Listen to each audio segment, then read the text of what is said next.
But they do have the player advantage here. Sign got his 1-for-1. Kung as well. Manages to find his piece. Coming through now, Nobody and Chichu. Potential for two angled entry here. Sage will already blocking up a decent chunk of that cat. Means that Nobody and Chichu will now need to work together through the smoke. Zan up first in the corner. Let's see if it ends up being cleared or not. Plenty of players to swing off the back of Zan and RRQ. Good shock dart that will do a plentiful amount of damage. And now I believe Zan has actually been spotted. Chichu on a crazy guy. Zan falls and Chichu will get the clean required as the last player remaining for this opening pistol. Oh, just a one-dimensional retake coming in. You can still see the Sage Wall on Heaven. RRQ with a player advantage, knowing exactly where EDG are coming from, but still can't manage to calibrate enough peaks to be able to take advantage of the fact that they were up in numbers. That is going to be a little bit disappointing there for an RRQ that would have felt like after the trade coming through from the catwalk split and the pretty nice post-plant positioning that they were setting up there should have gotten them the pistol round. But Chichu over here on the Cypher doing quite well for himself and putting EDG on the front foot here on the defense, which they struggled on, at least with their old comp, going up against BBL. It's a lot of work done from Nobody there as well. Had the util to just flush out Zan and the remaining members. Big push coming through from A once more. Jenny just gonna walk on inside, and Jenny will take him all down. Shooting gallery for these players, the Bulldog and the Spectre. Just be Xferin now traveling through mid. He's gonna get hunted down, no issues. EDG gonna handle this anti-eco. Clean for them. And see if Xferro is able to really get any damage done here. Does potentially catch Nobody off guard for a moment, but with the classic, doesn't opt to take his opportunity. And a flawless anti-eco for EDG. A great start here to Resent, and a bit of a sigh of relief given the fact that they went 2-6 overall against BBL previously. This comp change so far. Gone a little cleaner for them.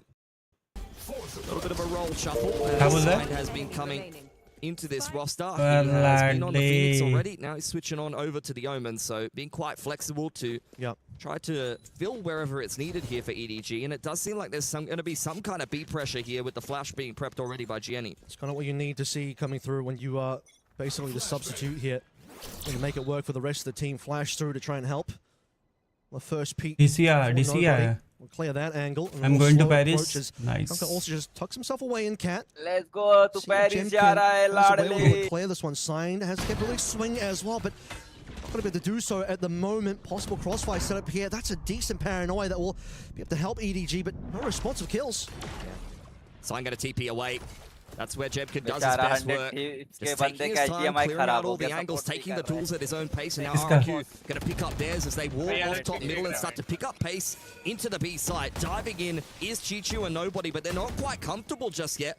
Under a lot of pressure, rotations coming in from Signed and Jenny. Nobody up first. Upper breaker जाते रहेगा It's actually going to be the left side downstairs. Jenny for two so far, and he's tripling up. Nobody 1v2.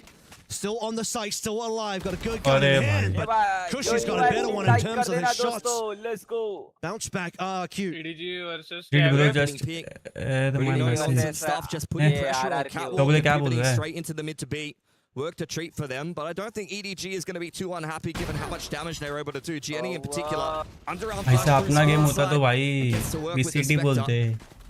Now both teams a little bit lower on cash as we head into a round 4 reset. Operator already out here. You have Jenny also quite close to Sign to follow through. Cushy running on the Hunter's Fury. I said you look hot. Round 4 coming on in. No one will be walking into Kung Kung's line of sight to start with.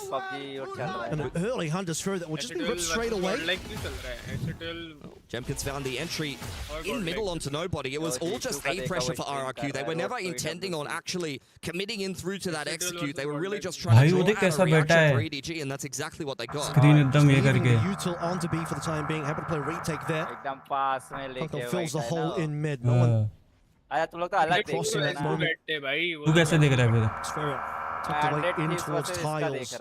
Now the patience for RRQ. For both sides, RRQ know that they have the numbers advantage. They're anticipating that EDG will get aggressive somewhere. You can see double flashes on Jenny. They've got the paranoia on side. All of the pieces of utility you would make a mid-round play with are available to EDG, but they're choosing to just RRQ तो मेरी favorite है भाई Mobile Legends that the operator can find some success. Well, this is where they're going to start burning away on the Cypher utility. Kung Kung's already going to be repositioned. The one-way has been popped. भाई skins देखना इनके पास See the spike is on the अपन इतना भर भर के Elder flame चलाते हैं ये लोग देख will the finish And a late smoke. Man, Could pull some तू कौन सा problems देख thrown रहा है out. रे? I mean, you got to commit now. 30 seconds have to play through. A well-timed paranoia as well. Crazy guy. Let's just boost up the team. भाई With the ओमन ball. ओमन They're not सीख getting in on the site just yet. They need to Omen walk through सीख Cat भाई। somewhere. But things are just looking so difficult. मैं for veto Kushi. सीखता हूँ। On the sign as we veto go मर गया। through. It's all RRQ so far. One in response and Kong भाई by time his नहीं है। lonesome. He doesn't have a lot of money. नहीं है। What else can he do क्या लग here? 10 second में Just हुआ gonna है। save the op. That's a really, really well constructed split there from Wait, RRQ. Taking their time, baiting out those last couple of pieces of utility from EDG. Wall up over the dark cover in A main. अलग-अलग Trying अबे to नहीं punish the मजा flood आएगा in bro, from कल heaven देखा मैं side if it उसको, was going to इनको be coming upper in. bracket देख रहा हूँ And RRQ इसलिए। giving परसों time देखा for तो both कल Xterra नहीं। भाई, तीन and लोग देख रहे Gemkin हो, to please make their like way कर up दो। catwalk and trade out effectively. परसों ही देखा था ना Meeting हो up गया those EDG two अभी। arms of the नया push. वाला upper उधर भी bracket तीन है, देख रहे हैं, इसको इधर भी For तीन देख रहे हैं, RRQ, वाह। looking like they're much more in control of this game of Ascent compared to the game that they हार had over गए, against the हार 100 गए, Thieves. हार I don't जेमकिन feel like they भाई really जलवा had दिखाओ। necessarily a good feel for the Gangnam timing save कर रहा है। and the mid-rounding that ये नई 100 वाली Thieves were बस showcasing in that ज़्यादा particular चल रही map है, of Ascent. But Shayari here against play रही है। EDG, it actually feels like they're हट much गया। more familiar with the timings and what EDG भाई will ऑफ be सेव कर kind रहा है of वो। piloting with this comp. Maybe it's just देख रहा है compositionally ट्रैप something और that they're अपना aware of. ऑपरेटर साला पिक Let's not करता है। forget, EDG Yeah, have completely hate changed it. their approach coming into this particular Yeah, map. It's a completely nice different comp to one. what they played against भाई BBL 5 just लोग the देख रहे other हो, day. Please like कर So दो जल्दी जल्दी stream credit to को। RRQ. It looks like और they're support much को more बताओ kind of कौन सी switched टीम on today, जीतेगी। kicking off this attacking side. EDG Credit to the players coming through from 100 short as well. thieves। अबे ये साला अलग दिख रहा है, मजा नहीं आ रहा बे। His time was certainly running out. And that क्या? could have gone ये अलग दिख रहा है ना हरामखोर। poorly. एक काम कर साले, तू ये पार्टी में बैठ, मैं नीचे I जाता don't हूँ। believe Kong actually fired a shot either. साला in जब Mayhem, जो but I देखना don't था वो think नहीं that's दिखता है। actually shown. अबे ये Majority- मेन है भाई, majority upper- RRQ है भाई। majority Push up on नहीं, A, but main जो ये है back over वो towards देखने mid का। is Majority where RRQ है they भाई। have smoked off mid, so Split dick it's likely they Roddy suspected. Upper breaker देखने की तू GG. जो हार गई ये टीम We've उसका got a little देख bit of an रहा है। action भाई, here. लग RRQ लग गए इसके। walking up inside Oh, the भाई। cover. At least goes 1 for 1. Gemkin अरे भाई। Jenny picking out market. This is going decently for EDG, has to be said. Nobody trying to get out of dodge. It's a nice off-angle timing onto Kushi, and self-sufficiently, he has shut down this round for RRQ. Drone pushes side अरे भाई, straight अरे into भाई, the अरे paranoia, भाई or Xterra साहब। rather, and the spam through the wall will क्या get it निकाला done. That है is बे a round। very nice look for EDG, and a great follow-up given how the last round went. Yeah, completely trapped them in over towards mid there. Got the upgrades as well. 3 plays make it out alive. Didn't even need Kong Kong to really do anything in that particular round. Another excellent couple of moments here from Chichu and nobody in particular. Jenny, of course, getting those kills. The time of a nobody just to sneak on out of there and prevent any sort of trade from coming on through. This will be Kong Kong posted up. Short to Cat. Could be a fast one coming through RRQ. Massive grouping could be. Big flip on भाई, the economy veto ने there यहाँ for पे डाल EDG, दिया। winning themselves that half buy. It's going to give them Ability a lot के more लिए। legs on this defensive side. RRQ. अरे भाई, picking up कैमरा into तोड़ B, दिया। It's just Chichu by himself. EDG have got a fair bit of information in middle. First scan does come on through. Oh. Onto site we go through, but so many Jemkins so Oh. far. Nobody through the wall, through भाई, the कोई cover of recon ही नहीं darkness तोड़ा, here वाह। as well. RRQ just falling apart at this stage as all of EDG have arrived. Oi, oi, oi. And all EDG are ready to completely dismantle अरे this भाई। attacking side. Cushy can't make it EDG any further won on. 4 out of Nobody 2. even saw a site for a plant. A big smile on the face of Sign there. There's really no inroads into that B site, despite the wall going down on spawn side, the slow Elbon market. You never got that entry that RRQ were looking for. They just got stuck inside of the bow shed, and EDG completely picked them apart. Great maneuverability from both the Omen as well as the Jet. That elevation up over the Sage wall really halts the ability for RRQ to kind of बाप रे, segment the क्या ही push and the zoom in flood, किया भाई retake in for the cameraman ने। defense, and immediately, after 2 convincing back-to-back rounds for EDG, RRQ will hit that timeout button. So sort of rethink that one, but particularly the round 5 seemed pretty backbreaking. This one would just cement the case. Change up the pacing, change up the strategy, fast on to B, but fast in response as well is going to be EDG. Completely dismantling that one, not even giving any room for RQ to play through. 4-2 is still a close enough affair in terms of scoreline so far for RQ to make a well-timed timeout, bring back the balance in the scoreline. I mean, the issue really is the fact that they're kind of out of cash here.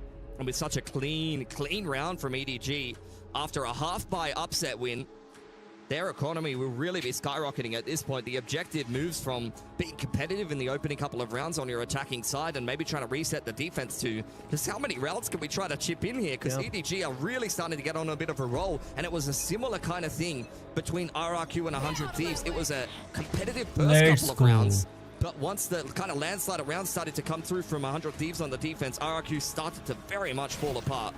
Got a couple of ultimates here, at least for RRQ to play through. Most importantly, the Blaze Storm, which has already been popped by Jemkin. This crazy guy that will just make a little bit of noise over towards B main, keep things interesting. But what he doesn't realize is Kung already has an angle in mid, and despite the fact that Kung already pulled out of the scope, and he'll instantly still get that kill. No one cleared the trap, which is going to cause some problems with Jemkin. He's already going to fall over. Sign through the dark cover, no issues whatsoever. And now the rest of EDG start to corral the troops for this retake. In fact, there won't even be much of a retake because there's not going to be a plant. There's not going to be an attack. Gaga's just doing tricks on him. Get to frag was the standout up against 100 Thieves. That's a couple of nice shots, but Kaka will end it. 4K for him coming in on that Heaven retake and a 5th round for EDG. Yeah, a couple of cheeky kills there to know that RQ is still alive, at least somewhat here, but EDG really feeling the momentum here, how quickly they're responding to the plays coming through from RQ. Read by Kung as well to know that, okay, we'd had some presence into B main. If they cross through tiles, that's going to be a freebie, and indeed that was. Now, gun round back in. Xfera on the op as well. He's actually going to be potentially looking to challenge Kung on his B line. Yeah, Xfera loves this op on the attacking side with the veto. Something that's very, very effective for RRQ on Fracture, but haven't really seen an argument for it on this map in particular. RRQ starting to work some mid control now. Have got the dark cover down, but you can see EDG mobilizing to deal with it. And Scientist on a bit of a roll. Out comes the Paranoia and the Hunter's Fury. RRQ under a lot of pressure. Chishu bottom middle applying even more, and it's a beautiful mid crunch from EDG. Xfera didn't even get a chance to take a shot with the operator. He just gets immediately deleted by Jenny. Yeah, he had nothing to do there. Again, mid seems to be where the victories have been taking place. 2 rounds in a row. Kung starts with a kill there in the previous round. This time around, it's Signed, calling the rest of the troops in for that crunch, as you say. As 4 players instantly melt from RQ's side, and the economy issues will now continue. They barely managed to scrape it together a buy, including a very expensive operator that now falls onto the floor. Oh, this is just looking like really rough time here for RRQ at EWC. This is the 3rd map in a row I've watched for them where they just have not been particularly competitive. Need to wake up sooner rather than later because EDG is definitely smelling blood in the water. Kung on the front foot here, dash active. Waiting for the contact, and again it's an opener here for EDG. And no response either. Cloudburst is nice, and Kung will double up. It's going to be spike information gained here as well. The Interceptor does nothing up against the shots from Kung ringing on through. Just a 3rd one out there to remind RRQ of just exactly what they'll be walking into as the drone will spot the rest of the players. Paranoia does come on through to force EDG to respect this push potentially a little bit. Reminder, there's no real guns coming on through. Crazy Guy won't even bother popping his ultimate. It seems like Xfera is happy to just play through this as well. Could be wrong here. Does Crazy Guy actually want to play through or not? Zan's down. Numbers looking terrible. Xfera's making it competitive. Yeah, I mean, EDG had them pinned in on tile side, to be honest there. I was surprised that RRQ were even able to exit. Wall across, just to be able to cross to Catwalk. We've got the Evolution active here for Xfera. Could this be a big round from the Sentinel of RRQ? Deals with that trip nicely, and the plant goes down. With the blades punished. A little bit overconfident. This is definitely winnable now. It's a 2v2. Crazy Guy low HP, though. Doesn't have the... Well, he has the rest, but he can't use because he's down. 1 versus 2. He's evolved, but unfortunately, this is where the timeline ends for Darwin. Chichu up for 3 this round. Got a little interesting in the middle there when a couple of kills came through from Xfera. 2 players you see dead in tiles from EDG, but aside from that, EDG still in control. 7 found this half. They've actually won this half now. Let's just see what kind of recovery RRQ will have, if any. I don't think EDG are too swayed by that. You still see smiles on their faces. They know, okay, we overcooked a little bit, but we still won the round, and there's still plenty of cash here on the defense. I don't think they're going to be slowing down this aggression. Be nothing but pedal to the metal on the defensive side here. Very much bullying RRQ, who continue to just play this slow pacing on attack. Well, they tried fast as well, and the fast didn't work out for them either, I'm afraid. So, slow or quick, EDG's had their number. And Kung as well, starting to get away with this multiple times in a row. See the respect. Let's smoke immediately onto Cat. Checking over towards mid as well. But they've left behind Sign here, who's been performing pretty well so far, and he has the potential. Powerless. Time his way into mid, and Null Command has been popped pretty quick here from Jenny. Sign peppering away towards tiles. There's the opener that they were looking for. Jemkin finally winning an opening duel. And on to Kangkang. That's going to be big impact for RRQ as they look to try to open up the map. But EDG mobilizing here in the mid-round. Not confused about that Null Command. It's gone now. Riot gun buddy. Nobody is aware of utility being spent over in mid in Pizza. Now confirming that with the fact that Xferro had to shoot the dart as they see each other as well. As time starts to run on out, he'll TP back over towards B main, and now for the execute. See if they can make it through this one. Smoke will cut off EDG for the time being, and the wall as well into spawn. So this is going to be one of the first few plants that EDG will manage, or rather RRQ will manage to have. Yeah, that's the clean execution that they were looking for on the B execute, quite honestly. Going to take EDG a while to be able to actually maneuver themselves into front side. You can see the paranoia at the ready here for Zan. Xferro's hanging around in B main. Could be a thorn in their side late as they come on in. Hunter's Fury is going to start to make them uncomfortable. Jemkin taking advantage of that. Here's Xferro inside of B main. Not dealt with yet. Chichu still under pressure, getting scanned out, spammed down from the players out on site. And this is perfection for RRQ. Nice one. Jemkin opens up the round and closes it out as well. Late in the day, but a flawless is exactly what RRQ need to bring back some momentum for their own mentality, for the sake of the economy as well. Guys, like the stream, guys. Those are watching right now. Execution. Start off with an early kill, burn away the Null Command in the middle of that round as well. Xferro then TP back over towards mid, and then they execute smoke out in towards Pizza. Wall up for CT. Easy plan, easy money. Gonna need more where that came from RRQ though. Has been a strugglesome half for them outside of rounds 3 and 4. Finally breaking through in 10 after a big streak of EDGs. Got the shock dart initially. Very spread around the map is RRQ. Not many movements in middle. Odin's out for nobody. And of course, for Kangkang, you buy yourself another operator. It's been worth its weight in gold here. He's got the money to play through. Odin online for nobody as well. This is what you can do with this level of cash. Another slow one from RRQ. It's the first move here. Drone comes out. Cancelled immediately by the KO knife. So all of that pressure they were looking to create with that Sova on his lonesome on the A side of the map won't really be going the way they wanted it to. Out comes the drone for nobody. Only sees the singular player outside of B main, which is Xferro, which is not really going to give you too much information as EDG. You have Chichu pushed up fairly hard in mid as well. He's going to get smoked out for the time being, but looking to see if he can hear something. It's all soft movements from RQ as they transfer over towards cat mid to A. Straight into the sight lines of Jenny. First contact. He'll see a head momentarily. He can see multiple heads actually calling the troops now. Close the door. Get the rest of EDG out here. He's been scanned out as well. Paranoid to assist. It's the minimum that you can expect for the rest of the team. Kangkang now has a lot of work to do. Nearly had a collateral there, but Jenny's got himself two as well. And this looks like a pretty damn good defense. Jenny falling back to the generator. One suppressed.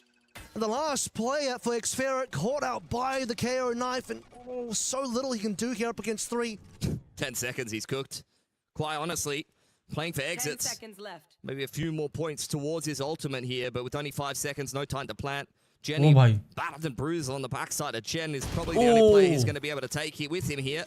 And the plant, looking to just bait out an additional peak, but maybe not what he bargained for. Kangkang will take the weapon out of his hands, and EDG get another beautiful round off the back of just defending RRQ before they can even get into the post. I mean, Jenny saw everything. He saw multiple players in the cross, instantly pops his fragment, and then walks on out of there, has support from the rest of the players. I thought Kangkang was going to hit a collat there, but Jenny does absolutely nothing. Then the final kill on Xferro just to keep the economy of RRQ a little honest here. And let's see how honest it looks. Looks there's some ultimates in there, so a full buy, which is nice. Yep. Sage Rez is probably the one that you keep an eye on. Might want to try to throw a body at this round early on and see if you can potentially just trade out off the back of that. Nishigutiel opening this one up, and pressure will be on Sign playing from Wine. Jenny close by though, but not close enough to really do anything about it for the time being. You can't drone from the same spot again, honestly, after seeing the fragment. Oh, it's a big swing. And now a lot of work to do here to get the rest of the players in. Nobody has been flashed out. That's a good flash on the opposite side though. Just rips apart 2 plays, but one will get raised back in. Keeping numbers good for RQ. 4 versus 2 here. Kangkang still with the operator. Has to slowly clear his way through. Dash up and ready to go, but he just wants to play and he can't. San takes him down. Now Chichu I just have a little bit too much here. 8-4 RRQ. You'll say that this is 8-4, a reasonable 8-4. minor comeback in the first half, as we do in fact end this first half. Yeah, Jemkin, couple of multi-frags on the Jet.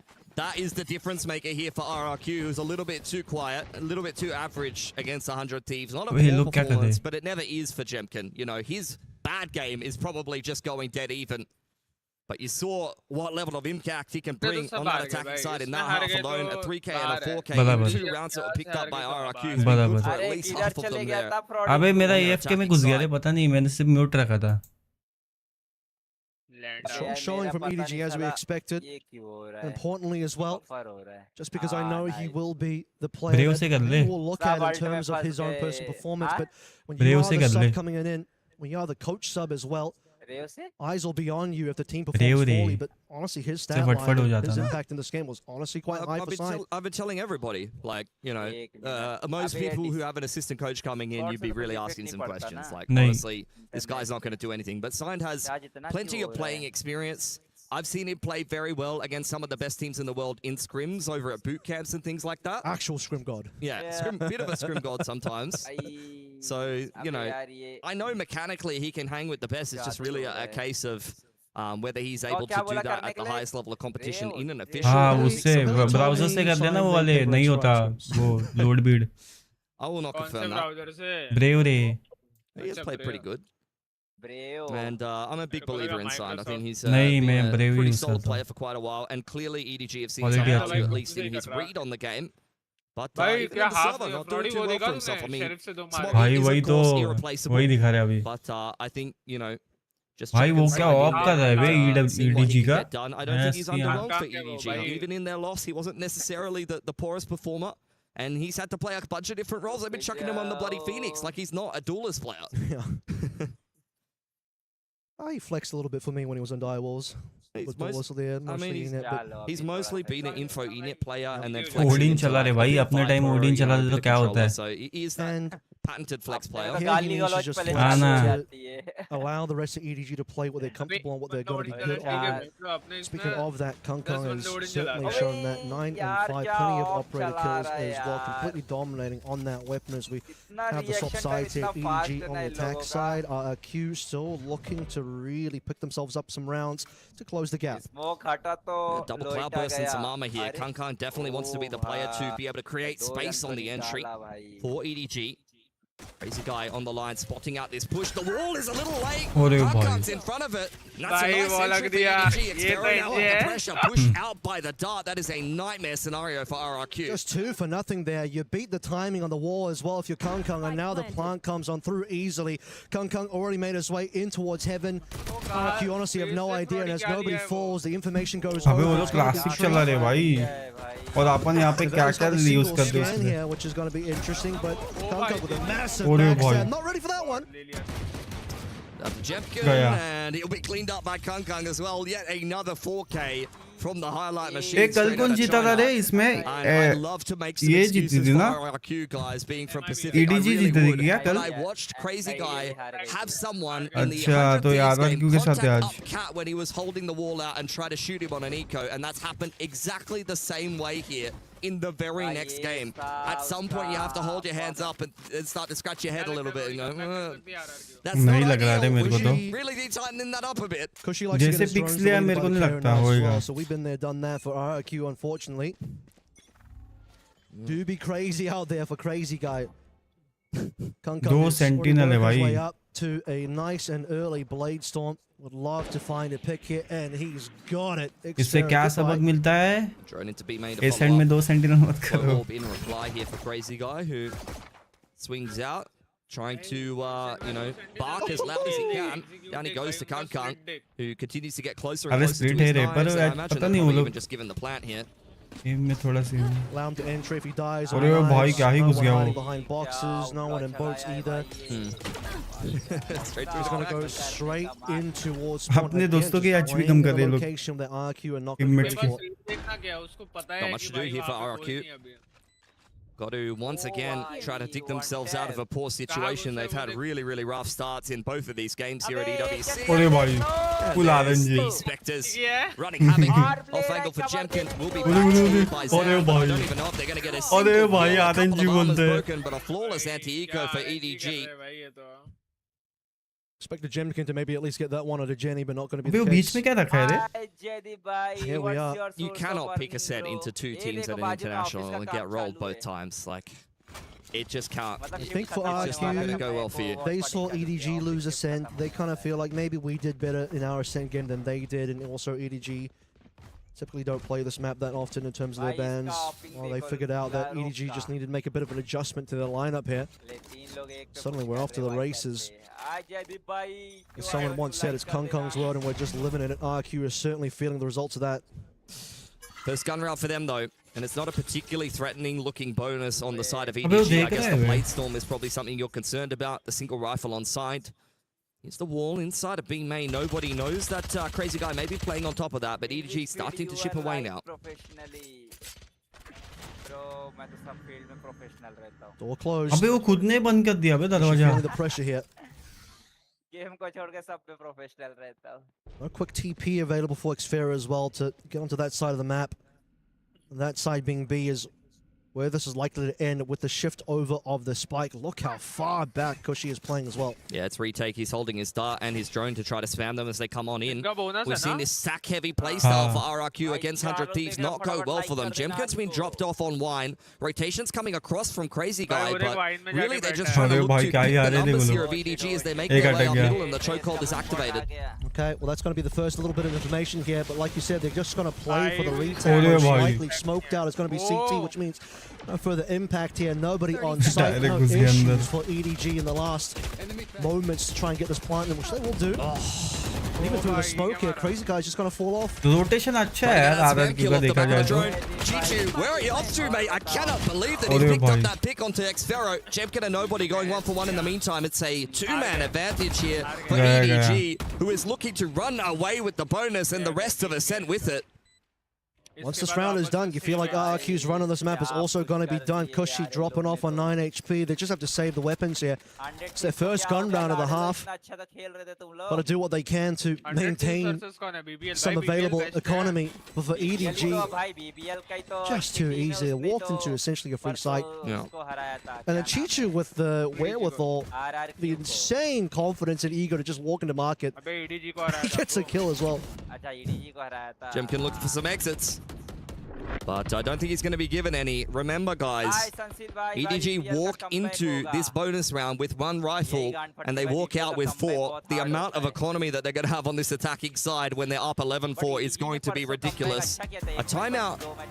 Timeout I've है been told भाई from EDG. I'm not sure they necessarily need it, to be honest. I wouldn't be surprised if it was from RRQ, but maybe EDG are looking to just make sure that guys they रुको can मैं आया फटफट align themselves on how to stomp RRQ a little bit harder and make sure this is 100% going to be a 13-4 here, Avril. Yeah, just the last few rounds here, and obviously a somewhat broken economy in the sense that 3 players from RQ will come in with pistols, 2 with the saved rifles. Dismantling that one will be part of the conversation here for EDG to lock in the rest of this half. And once those guns are gone, I'm struggling to see where RQ can even find rounds here. I couldn't tell you, mate. I know Jemkin has a Vandal, and that's usually good for a round or 2. Honestly, a hero Vandal on one of Pacific's very best duelists बोलना could be a recipe for success. The problem is I feel like everybody on EDG is playing just as good as Jemkin right now, and Jemkin does not have as much help.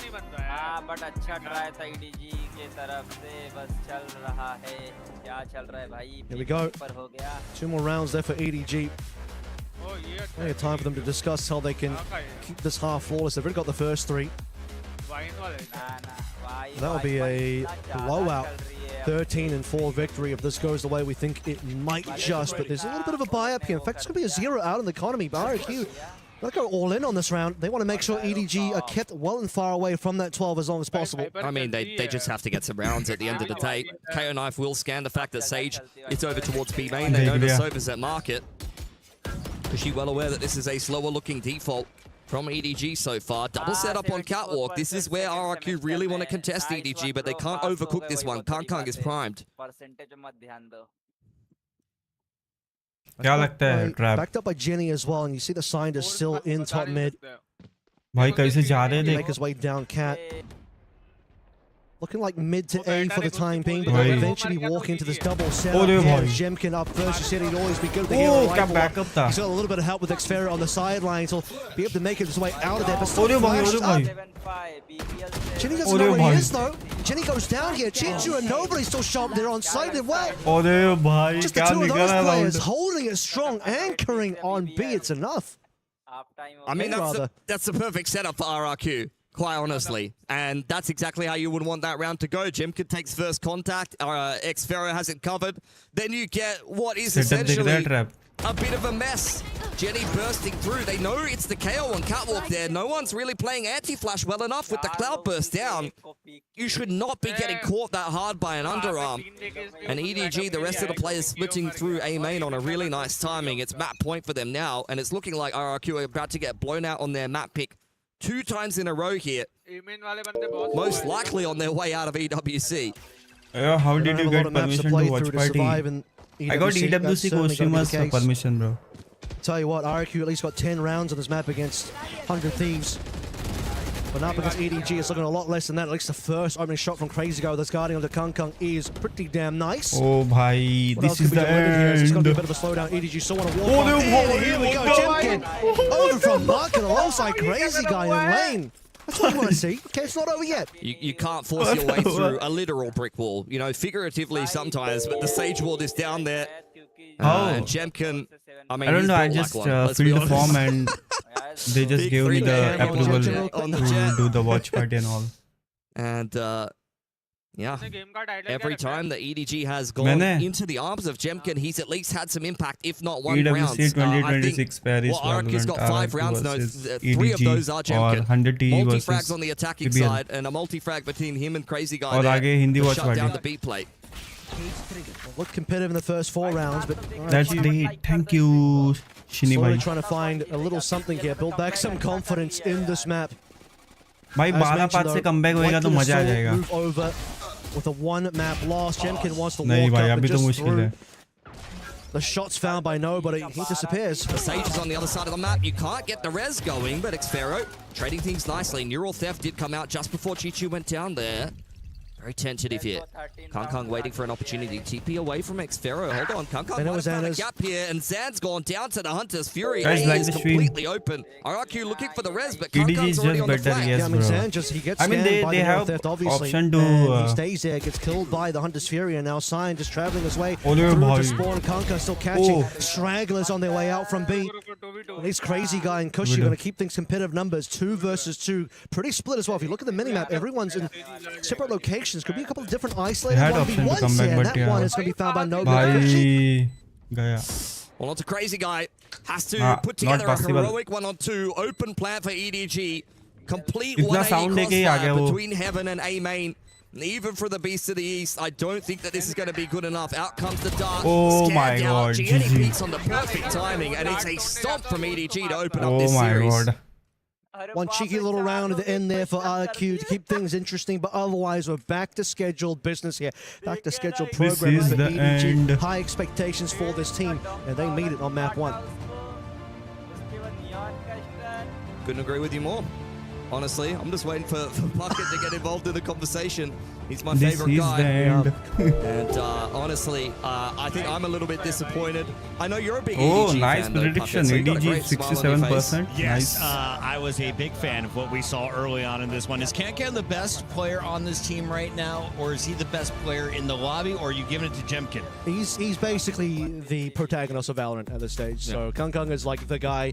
He is Mr. He's John Valorant, I'm pretty sure. He could drop sick bars as well. If you haven't heard his rap songs, you should look him up. Are we going to play it during the break? I think he was playing it in the server, mate. I think we should dance to it. In the meantime, can we talk a little bit about what we witnessed here? Because RRQ seemed to be challenging an operator 1 at a time. Is this a lack of coordination? Is this like a little bit of panic? Why are these entries not so clean? Because the attacks look like you said they're running into a brick wall at times. I mean, honestly, that was EDG in that That was round, EDG towards the end, but yeah. What I'm saying, what I feel is it's not just one player for EDG. Like, all 5 of them performed better. I think they were a more cohesive team. I think the macro was better. I feel like a broken record because I think I said the same thing about 100 Thieves versus RRQ. I feel like RRQ has just run into a team that's playing much better than them. Just and they're just not on the right level. But at the same standard that we see over in Pacific. We've seen fast plays come through from RRQ. We've seen slow ones. Both of them get dismantled pretty quickly by Sign and the rest of EDG, as we saw in that replay there and that highlight there. By the way, Sign had, I think, 4-1 in first blood, so it's not even just Kung opening up early, who himself had a 4-4 first blood, first deaths. So a lot of these EDG guys finding early value. Kung even on the Marshall round. It was Guys, 3 for nothing. I mean, we saw everything here. The wall bangs were coming out. Chichu had a fantastic game on the Cypher. Really love watching the Sentinel early on defense. And then Kankan, there you see just a little sample of the Jet, the takeover rounds. X-Pharaoh trying to make his impact felt. Not enough. And Jemkin, the only one with stats that you can even smile at. You got blown out when you're looking at the KDAs here across the board. Yeah. RRQ has no reason to be confident coming into their opponent's map pick next. This was your best chance. I don't want to try and even tell the story that they're going to come back and win the next 2 rounds here. So let's highlight what we saw on the other side. For Edward, you're playing with an assistant coach. How strong are they out of 10, Avril, and are they getting better from day 1 to now? Right now, in this particular game, they're looking at an easy at least 8 to 9 out of 10. Basically firing on all cylinders. Essentially didn't really let any rounds get away from them. Even taking attack timeout, if we're correct on that call, towards the end when they were 11 rounds, only 2 more required. Not usually a position you would take a timeout, but they're saying, let's just clean this one up. We've got 2 more to play through. Talk a little bit about how we're going to get those last 2. Got them pretty damn easy, despite dropping that one kind of funny round where you talked about them just rushing on A and getting cleaned up. Yeah, sometimes you just don't get the right execution, you know, especially when you're so far ahead. You throw away a silly one, but you still put the pieces together. Let's be honest, that was so far ahead, it was only a matter of time. One other player to call out before we go to break. Jenny, of course, back on this roster for EDG. He's been off. He's now back in the starting lineup. He played a KO. It was only the 2nd KO appearance we've had at all here in 2026 for EWC. Where else will we see a KO? And if not the next map of Breeze, what do you flex onto for other agents for him? Probably the next map of Breeze. Honestly, like maybe not this next map, but in general, Breeze KO a very popular choice. A lot of people are playing Harper KO. I'm pretty sure I saw EDG playing Harper KO, but I got to double fact check myself there before we go into the next map. So yeah, KO, very solid agent right now, and the rest of EDG playing around it quite well. If not, it's all been Sovas and of course Fades. In the meantime, we're going to a break. I'm told when we come back, it is game 2, hopefully of 3, to kick things off. It's our elimination day here at EWC.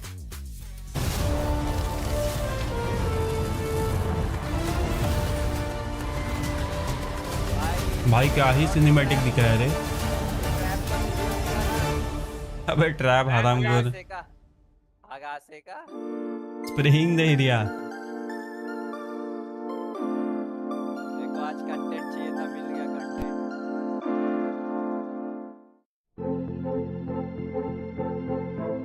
वो mute कर दे बेटा extra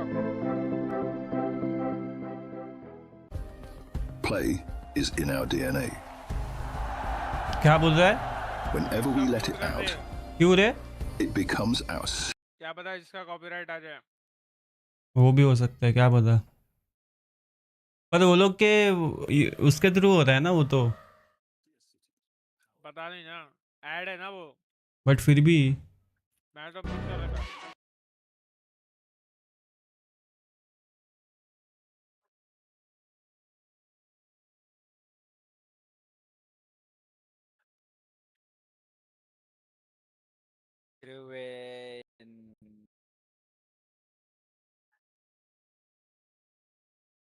साला 4 लोग ये हो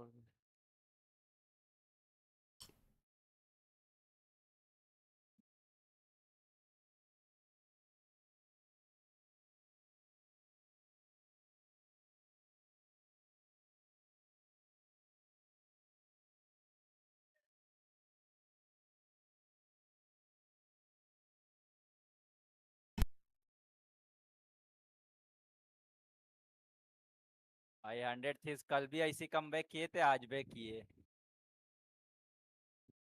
100 teams का match था कल हाँ The human body was built to move, not trapped at a desk in one singular posture for 12 hours a day. It's time your chair evolved. This is Secret Lab Titan Evo. Ergonomically engineered for you, gamers, hybrid workers, artists, backing your every move. Hello everybody, I am joined by Jemkin from RRQ, and today we're going to be having a little bit of a look around Summit, of course the new map. Have you had time to play it much? Because I know most people so far haven't played too much of the map. I played a bit. I got it in ranked mostly, but maybe like 3-4 times. Okay. So pretty decent, I would say. Did you win? I think I won 3 games out of 4, so pretty good win rate. Mostly what I see people do is they try to take mid on attack as fast as possible, and they like to do splits with closing the door. Because it's quite easy. If you have B-main on here, I think you win the round. Actually on this map there's so many angles that like normal flashes. You can't really flash everything, but Reina kinda fixed it. You have 2 big flashes that you can like just throw very high. So it's kinda good. It's funny you brought up Reina. Yeah. Because there's someone else who also brought up Reina, which was something. He's going to try and convince Alex to let him play it. What about on defense? Where do you think that you'd best set up? Is it an operator map? You bought it before I even finished the question. Okay, it's an operator map. I think like almost every map is an operator map. You kind of need it on defense because for enemies, if they know you have operator, it's quite annoying because there's always like not enough util for you. Most of the time you have chance to shoot is an operator. So it's quite good. A few people so far have been picking TP agents. Vito came up, Chamber came up.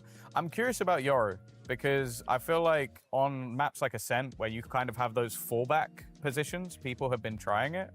What do you think? Do you think that, because as you said, there's a lot of angles. Do you think maybe there's places you go, okay, I get aggro here, I TP back, I TP back? I think it depends. Before the the best Yoru maps where you can put like cross map TPs, where you have the cross map lineups.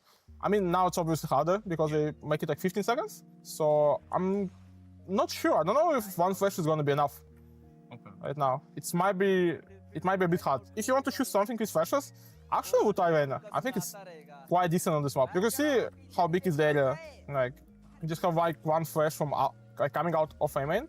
It just kills everything for you. Because if you play Phoenix or like other agents, it's very hard. There's so many angles. 2 flashes, like, it's not enough. Okay. But the end is quite good, I think. I think it's decent. Do you think this map's going to lean more towards the defense or the attack? Maybe attack side. If attackers can take mid easily, I think it's quite hard.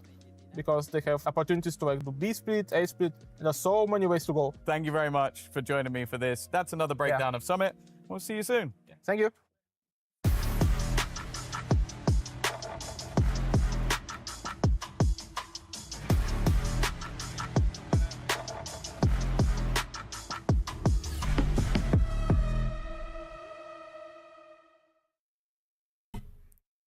क्या लगता है intro खतरनाक है रे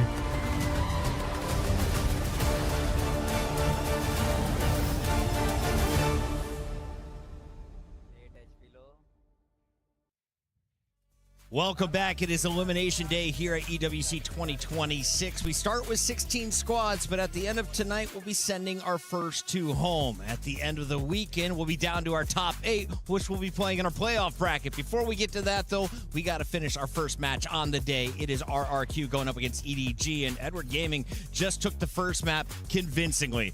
This, unfortunately, is terrible news if you're an RRQ fan because that was your map pick. Now you're going into EDG's map pick, and you just saw the best that you can get out of Jemkin.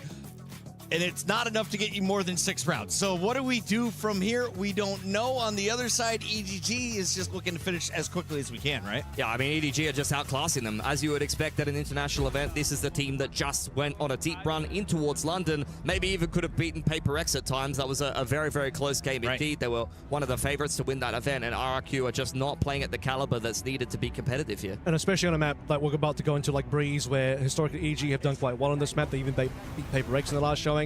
And, well, guess what happened on Breeze when 100 Thieves played RRQ? Was a blowout, just like what we saw in Ascent. What was the score now? 13-1. if I remember that correct. 13-5? 13-5, sorry. We had a 13-1 yesterday. Give him a few. But yeah, 13-5, still a beatdown. And if you look at the last game, you had what, rounds 3, 4, 17 were good rounds for RRQ. There was nothing really consistent in that middle game. Can you win the pistols, though, and set yourself up for success? Is that enough on a map like Breeze? Can you roll with the economy? I mean, it will get you like 8 rounds instead of like 3 or 5, but they got to win some gun rounds and they got to have a well-rounded performance across the board. Nobody's lagging behind on EDG. No one's going to just have a poor performance. Every single player on the side of RRQ needs to step up here, or they're getting cooked 2-0 out of EWC here. Yeah, my question would be for the EDG side, where the sign is comfortable stepping into Harbor for this map, given that is what Smoggy would usually play here. Like, you wanted to know if we're going to play any more KO. That has been shown by EDG on this map plenty of times. They probably will look to go back towards that. Kunkka will stay on the jet, and that's the expectation here. Yeah.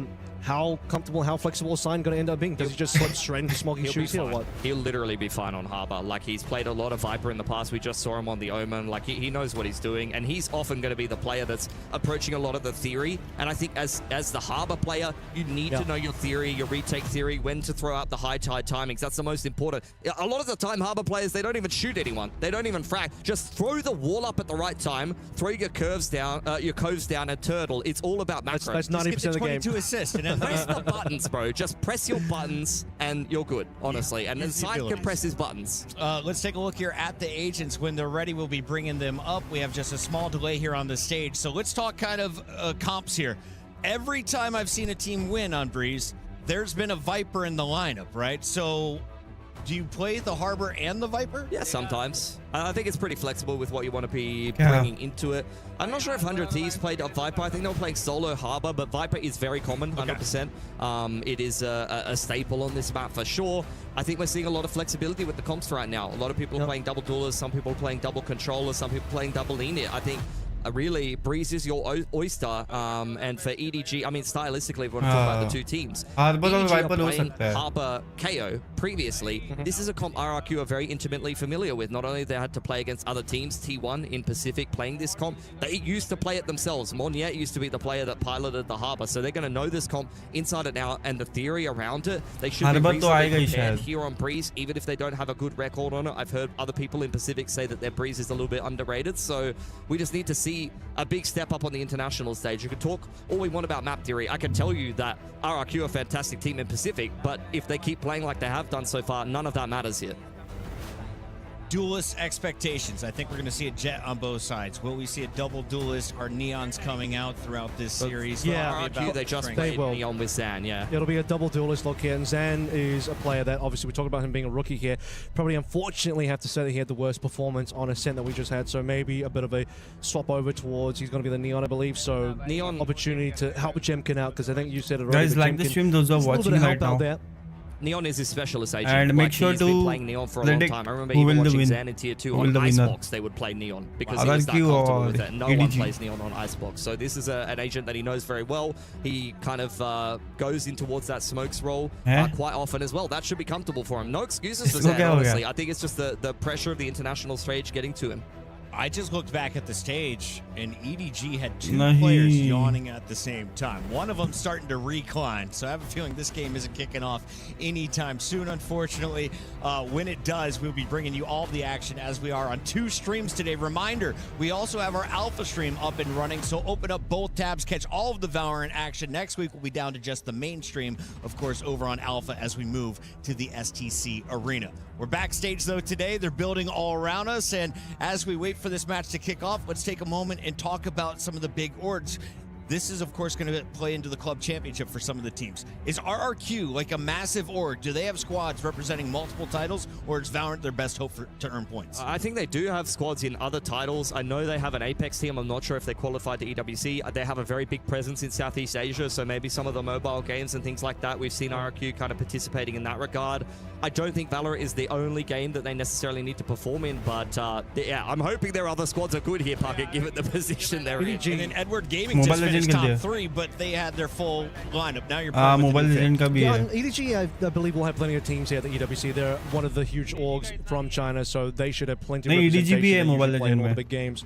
I'd be surprised if EDG didn't have a strong showing across the board. BGMI at का नहीं EWC. पता. And reminder, if you win the tournament of your game, you are taking home PUBG का नहीं 1,000 पता. points towards your club championship. If you finish above मैं सोच 1,000, रहा हूँ you're Mobile Legend का probably ले gonna लूँ finish रे. in the top 15. Yeah. And I think 12th place walked away with like $2 million. हाँ info तो बहुत है so bay. I'll have to take a look at all of the official standings. But there is so much money being dished out. Yeah. And there are another $2 million up for grabs here in this tournament. Pilsky, for anyone who missed it, you got 30 grand for qualifying to this point, right? If you lose right now, you get 30 grand in the bank account. But you can nearly double that if you win. and get grand just भाई. guaranteed top 9.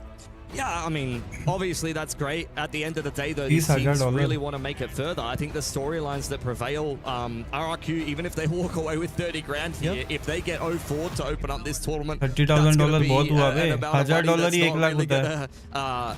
Solve the mental deficit that's going to be caused by the fact that, again, they just haven't had नहीं a bay good 1 lakh होता है. I mean, argue they 1 lakh dropped पकड़ in, ले what, भाई. 9th, 12th last EWC, and Yes. this is looking like a very similar result if they can't pull through. So it's going to be back-to-back EWCs where RQ kind of just get 30 grouped, lakh don't really have 30 too much to 40 show lakh yet. नहीं रे ज़्यादा.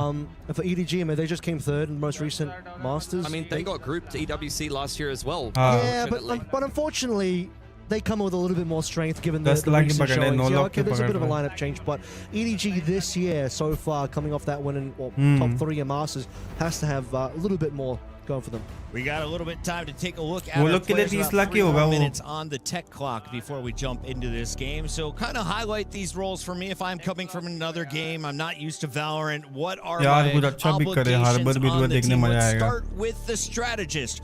Who are the big brains, the IGLs on both sides of the stage? I mean, you got Crazy Guy on the side of RRQ, very, very experienced veteran player, was kind of coming up in the tier 2 scene, had multiple stints in Pacific. The on Beast Bleed. of the East? Is that what I heard you call the Beast him? from the East. Beast from the East. Beast from the East. I love that. And when Yeah. did he earn this tagline? Back in CS, like more than 10 years ago, playing in a tournament in like 2015 where Asia had no business doing anything, and he was trying to hard carry his team against, you know, Kenny S and Titan and some of these players back then in the day. So that's a bit of a throwback. Most players that follow Valorant probably weren't even born yet back then. Every other player in the Eastern Valorant's like, so I just can't get that title now. Crazy Guy just inherits it from a different game, and that Beast from the East one is just going to be gone.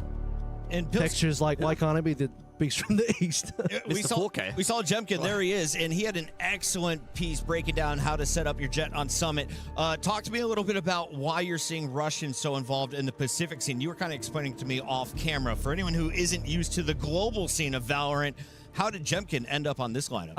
Well, some players from Russia play from East Russia, which is closer to the Japan servers, closer to Korea. So they actually came up in the Japanese scene, both Something, Jemkin. You've had some other players, Crystal as well, coming up from that scene in particular. And that's how they make their way into our wonderful Pacific region. I do think they Rest of them go to EMEA, I think. Yeah, अपना भी वही होगा भाई. Yeah, the Western go to EMEA. They'll play in that region most often. अपन भी सोचेंगे भेंडे बाहर कभी गए नहीं है घर के.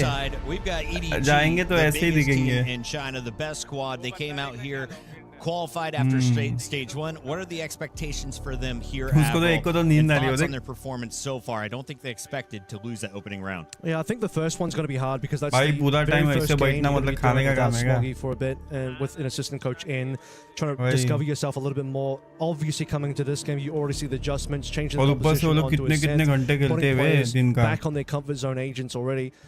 But this is the hope of China. China as a region has had some pretty mixed showings internationally. EDG has kind of been the North Star and the bright star for China. Shilai Gaming obviously has had some interesting results internationally for कितने China. का monitor देगा ये? Perennially the second place team, but based on what we saw at Shilai Gaming yesterday, they might not be the ones to 320 really do मेरे को that लग रहा है. much. All gamers, bit of a mixed bag there as well. Sometimes they might have something going for them. They obviously did beat General Mates more recently.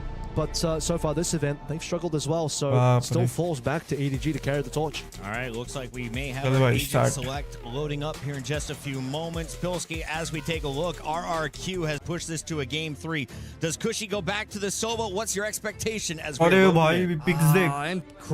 kind of interesting to see that for me. Cushy onto the Viper. चल भाई chamber देखने मिलेगा. Zan Neon as the solo duelist. Xfero's playing smokes and Crazy Guy on Sova. That is a crazy change up, at least in terms terms of the roles, but at some point, when you lose Breeze so many times in a row, you probably have to change things. And they did change their comp to double duelist coming into this tournament, and it did not work against 100 Thieves. So I think EDG, if I'm loading into Agent Select, playing the comp that I'm used to playing, and I'm seeing that my opponent has yet again done a comp swap coming into Breeze, then I'm feeling like this is going to be an easy game for me. Ladies and gentlemen around the world, lock in. We are jumping into game number 2. This is your elimination match here in Group A. On the mic, it's Avril and Pilski. Thanks so much, Bucket. Let's get into this one. Breeze, EDG's map choice. They've already won the first map, which means it's elimination, chop and block. Back against the wall for RRQ. What can we get out of this team now? Rex, Rigum, Kion, using the full government name for this. Defensive side first, Jemkin on the chamber. Some early pressure coming through from the elbow, and does get a little bit of info off that knife as well. Scans 2 players straight up into the site that's been cut in half by EDG's Viper Wall. Nobody going to get the plant down, and RRQ prepping themselves for the retake, but the high tide is keeping them at bay for now. वही तो wall से. See what happens when these walls start to fade. All 5 ready to go. 4 coming through essentially from archers. Jemkin making sure no flanks will be occurring from the elbow side of things. Up first. Let's see what he gets around that corner. Way too many players. Cushy, excuse me, 3 kills off the back of nothing. Just Zam pushing on in. Cushy following on through. Another backstab kill on the side. Doesn't quite get the ace, but won't need an Xfero to clean things up for EDG. And a 3-piece from Cushy to light the server up. That's a bit more like it. That's the kickoff Cushy that we all know and love. The rookie coming into RRQ at the start of last year. Some people were thinking maybe this guy is Rookie of the Year material. Had a fantastic performance in his opening stage of Pacific. And we saw flashes of brilliance for him. And I think this is really just Cushy in a nutshell. His first bullet accuracy, his ability to use pistols, one-tap guns is always phenomenal to watch, and I think that's the perfect example of it. How about his second and third bullet accuracy as well? He got all 3 of those in quick succession in under a couple of seconds there. And थोड़ा गया था बीच में. उनके दाएं side से. RRQ first pistol. You did say pistols here would be great for RRQ. Weren't winning a lot of those at all. Jemkin already has good eyes on players. Doesn't hit the first one, but Chichu still falls here. Xfero onto nobody. Good for RRQ. It's all over for really anything that happens here. They walk onto site and they evaporate. Outlaw picked up by Zan at the end of that one. Jemkin back on the chamber. We've seen him do really good things on this agent. I think it's the perfect agent for his play style. Known to be playing primary duelers, but this is a player that really likes to take his time with things. Likes to take opening duels at his own pace. Likes to use those scope weapons. The chamber is always a bit of a cause for concern on the other side of the server. And that is the clean start that RRQ would have wanted here to Breeze as EDG head into their first gun round. Maybe the change up for RRQ comp-wise exactly what the doctor ordered here. So we have Paranoia prepped and ready to go. Zan just feels that there's players on the other side. He doesn't know how he's going to run in anyway. But Jemkin will at least find sign here. It's Chichu and nobody forcing the issue. Jenny to follow through. Cushy, hero of our opening pistol, the last one alive. Guardian only. He will be able to get something done here, given that nobody and Jenny are both pretty low. It's the opportunity for the 1v3 clutches. Certainly available. Positioning, though, has been revealed. Nice pick onto Jenny. Reposition for nobody. He's wrapping around elbow side low on HP. Chichu's going to turtle into the back of the site to buy time for his teammate who is on the wrap. This timing is looking excellent for nobody. Showing his experience and winning this first gun round for EDG. It's brute force into the B site and a nicely constructed post plant. Cushy keeping things interesting there, but you saw the experience coming through from EDG. Position revealed. Situation diffused. Expensive round there. Plenty of players going down. A successful one nonetheless for EDG.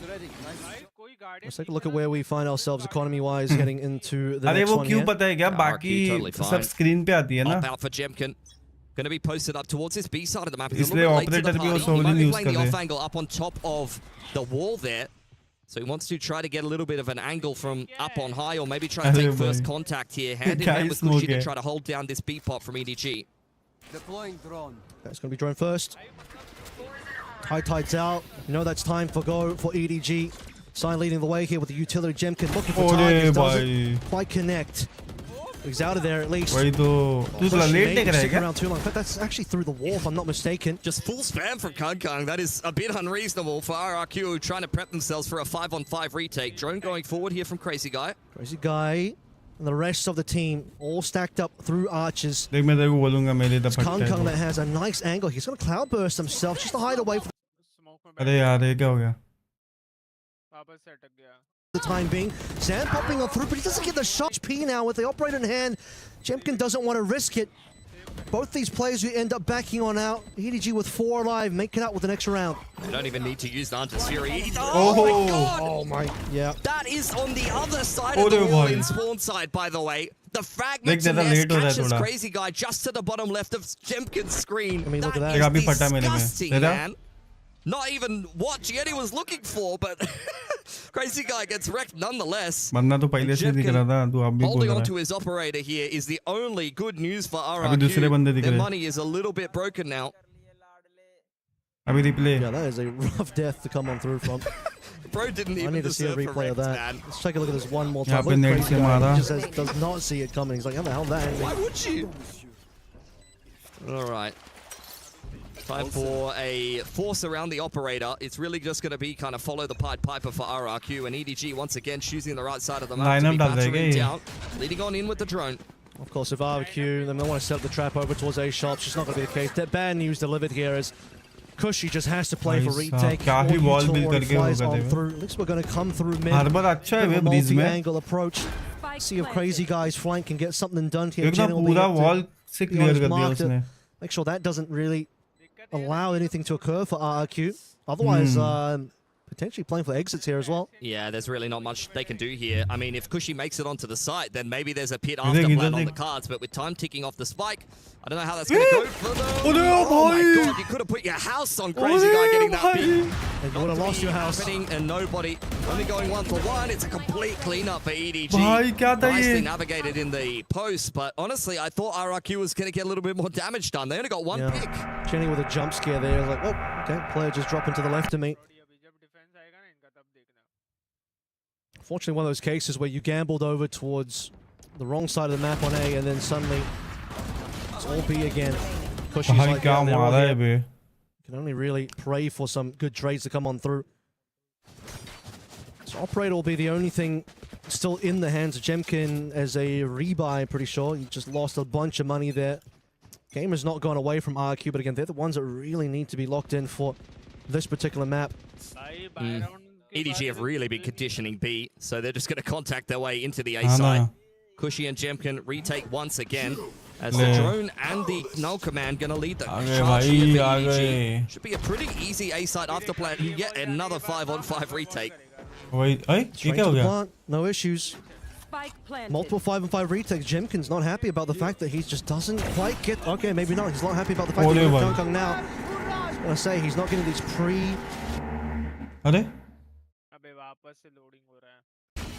entry type of kills. A couple of decent tags from nobody as well. Cushy falls and just more for RRQ.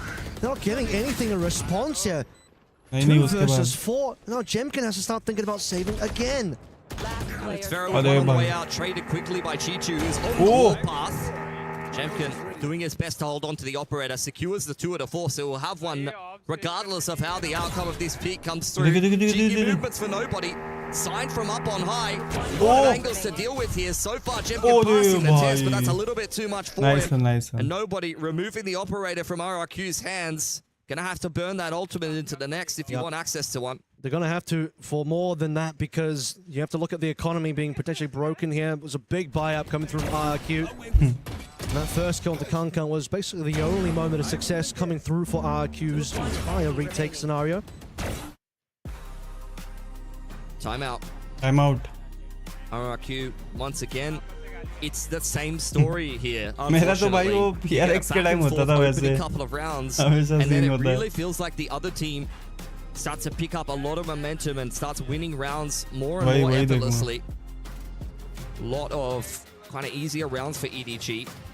constantly choosing the right sides, constantly going into some of these retake situations for RRQ, and then doing a really good job disrupting them before they can actually complete those retakes. Great underarm flash in that last round from Jenny on site side. He doubles up, then you have a Cove on the other side of things with the Storm Surge. Both the Harbor and the KO are making RRQ's life very, very difficult trying to complete this retake. You even had a Hunter's Fury thrown in from nobody. Yeah. They're not just going to let you come back into the site and try to, you know, get on the spike. They're just stopping you before you're even able to make it past yellow or on the B side of the map towards the broken wall. Not easy stuff for RRQ at all. Talk about the fact that there's also conditioning at play here as well. EDG have gone B so many times and RRQ overcommitted there. Constant 5v5 retakes. Will be the tour round for sure for Jim. Line up. As everyone else strings together whatever they can buy. Kung just Blaze Soulman. Okay, we're going to speed up really quickly here. Trademark's been popped. Kung. वही ना और वो देखना उन लोग में देख वो लोग सब पीछे बैठे हैं ड्रोन तक अरे यार pretty massive from Jim. Good recovery, 51 HP, but he's alive. See if he can lead the troops into this one. Scan up the Jenny. Shotgun kill is going to be good for Zan as well. Numbers starting to fall in favor for RRQ and EDG. Might just be falling to pieces a little bit here. Jenny walks into his death as well. Can EDG get anything? They're not finding a single kill. That's rough for EDG, I'm not going to lie. Very easy on the way on into the A site. Gun लेके आ रहे chamber ये तो मैं हूँ really unable to disrupt RRQ despite what should have been a freebie onto Jemkin. He hits a nasty quick scope onto Kung, peeking out on towards the coordination double अच्छा है वे लोग का. I think you've seen Kung go down in that exact same position a couple of times now. And the follow-up is even better, despite the fact that the Harbor Orb comes through from side. I was thinking like, okay, we lost the Jet in an aggressive position. That happens. Now it's going to be Harbor Orb coming straight through and EDG is just going to mop them, right? Not the case at all. Great retake for RRQ, and that's exactly what they needed to get back into this game. Thrifty win is exactly what the doctor ordered here. Successful tour de force round. Playstorm and Reckoning taken off the hands of EDG as the scoreline starts to even out again. Jemkin doesn't get scanned out. Gets flashed a little bit. Oh, no, that's not what you want to TP to, unfortunately. That's a big scan coming through, but EDG will still walk on in. Chichu, even on the other side of the map, is able to just get a kill, causing problems. It's an awkward exchange, but it's one that EDG comes out in front of. Secure control of the site here. Zan and Xfero would burn the overdrive to try to get back in on this retake as they've thrown a progression smoke for themselves. Still the paranoia here for Xfero at the ready. He's got another smoke that just came off cooldown, and there is the Cove and the shock to try to zone them away from the backside of site. ये match तो कुछ भी करके करना पड़ेगा भाई इनको. Want to go in deep here. अरे भाई. Oh, Zan, Xfero as well. Zan's still alive, not any longer. It's perfection. Literally the Storm Surge and the KO knife dumped straight on the perfect position as they try to complete that retake. That is just one team dumping all their utility where nobody's standing and the other team responding perfectly. Had a lot of the right pieces of utility to complete that retake for RRQ. Paranoia and the relay bot clears out all of the left side of site, but it's just a perfect Storm Surge from side there. Yep. That ends up holding on to ultimate as well. You just get one back for RRQ, then it's straight back in the dumps again as EDG control it. Viper's Pit for this round as well for the post plants. Slow one now. We've had a couple of quick rounds. This one will be a bit slow from EDG. Just to wait this one to see if RRQ want to make some early moves. Jemkin going to be first up to bat here. Needs to deliver on this A side of the map. Has a rendezvous up on top of the double boxes. Drone going to be the first contact for EDG that does spot out the chamber. He's going to get Hunter's Fury out of here as well. It's a defensive Actually, one. never mind. You're right. It's defensive Hunter's Fury to try and slow things down. That EDG won't just be able to walk on in. Jemkin would still like to find that opening, but the high tide cuts across the entire map. We've heard the shots come through from the operator now. क्या लगता है तेरे को इसका झोल लग रहा है? Plant itself, 4-5v5 here. You also have nobody coming to the flank. A couple members from RRQ might want to look in that direction. Yeah, you can see Kushi starting to activate in that part of the map. There is the attacker side, Hunter's Fury, once again looking to disrupt this retake. Chichu striking first outside of the pit. Pressure on nobody on the flank. He's just playing with his boot, really. Wide swing does get punished by Kushi. Kung going forward, but the pit is still up. How do you navigate this pit now? 3 players in deep, nice and quick, and Chichu's just making it work inside the pit. The Viper strikes. Well, now it's a Viper versus Viper with a little bit of help from Harbor as well. Cushy won his trade outside, in towards spawn, on the big flank. But all he's trying to do now is stay alive, and Chichu's looking for him. He'll just manage to fight for the ace as well. Cushy, goodbye. Chichu will not be denied, and neither will EDG. I think Cushy wanted him to have the ace as well. He whiffed a good 10 bullets on someone not even looking at him. Oh. Bro deserves it. Take it, my man. No, honestly. That is what Chichu does best, though. It looks like RRQ are making serious inroads into completing this retake, and then they run into Chichu inside the pit, and the rest of the story was history, honestly. Side makes it out with an operator as well to hand over to Kung. And RRQ, money's not looking great. Overdrive there for Zan. You do have a bunch of rifles to work with as well. Well, here we go. Talking about overdrive, not gonna waste any time. Zan's going to be working his way through the map. Some good damage to come on through. Sign eventually falls. Sign was looking for that kill as well. Would have been a good one. So we do have players on lower HP than they would like. But however, it's EDG with less HP and less members. Nobody struggling to stay alive there. Zan doubles up. It's sloppy, but RRQ are making it work for themselves. 2-man advantage. Kung looking to take matters into his own hands, but with the spike in hand, is honestly a little bit outrageous. At the same time, though, when you're down 3-on-5, someone's got to make a play somewhere. Probably not with a spike, ideally. Oh. He's dropped into no man's land, which is going to make Jenny and Chichu's life a little bit harder here. Let's see them work their way around, back over. Xfero up. I mean, there's money here for EDG, so I expect them to do something. They're not going to just walk away from this one, but... They're just trying to get some damage done, I think, honestly, at this point. Places, looking left and right, but Xfero was in front of you.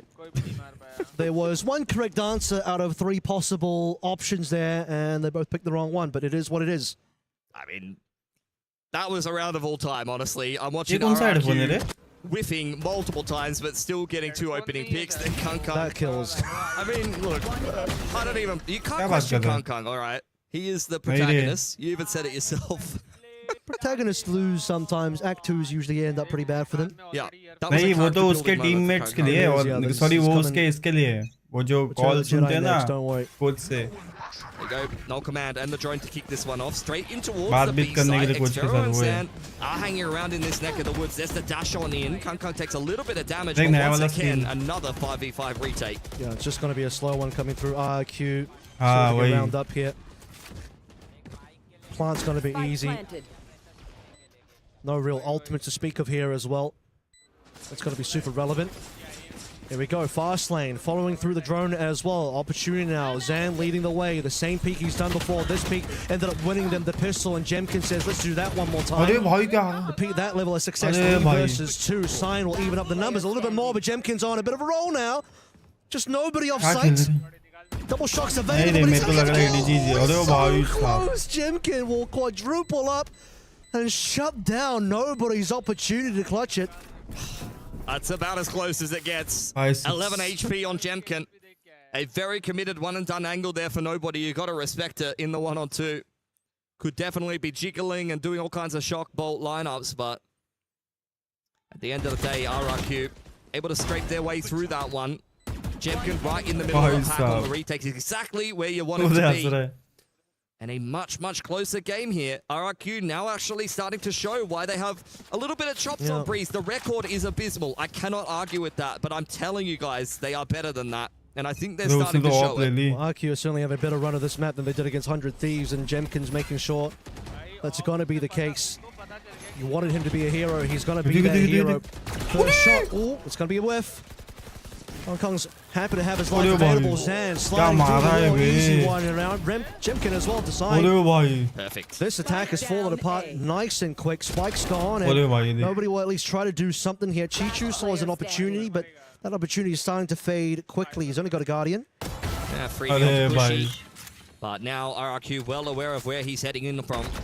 Dark cover thrown out there. They're zoning him away. They know exactly where the spike is dropped. Up into the dark cover here. Chichu looking to throw hands as best he can, figuratively and literally. Poison orb going down. He's had all of the close angles. Can't count him out, let's be honest. Chichu is a big game player, but that's a great angle for Jemkin to end a pretty good half for RRQ, has to be said. Another good game, 14-6 on the chamber here for Jemkin, and this is now doable for RRQ. This might be the first map they're able to win here at EWC, but they've got to have a good attacking side to back it. 6-3 was what we had at one point in favor of EDG, so that one certainly could have still run away from RRQ, but a nice little 3 in a row at the end. The last 3 rounds possible, RRQ got all of them. And that final one from EDG, unfortunately, was very lackluster, completely blown out, with no opportunity for Chichu to really even get any chance of a clutch. Of course, you had that 1v2 as well, where I could see that one going EDG potentially, with a couple of more sharp shots to land of Jemkin, but Jemkin's 4K on that round would not be denied. Yeah, you had a few plays going the way of EDG as well, though. Chichu inside of that pit. That was definitely looking RRQ favored. So a little bit of give, a little bit of take. The main thing that I'm focusing on the side of RRQ, though, is that Zan has had moments, Kushi has had moments. You're getting the well-rounded performance that you need here. You're getting significant role swaps, and some of the players stepping into the roles where they need to have some impact. Zan on this Neon going to be critically important. He needs to have impact. He needs to make space for the boys. He's got the weight of his team and also the region on his shoulders here. One of the Pacific teams finding themselves in the lower bracket, currently fighting for their lives, and they're certainly fighting. This is a close map, no matter which way you cut it, which is a nice turnaround compared to what we saw on Ascent, where you have a repeat of that one, and, well, RRQ just go home with the tail between their legs. Up in this second half. RRQ back onto that attacking side.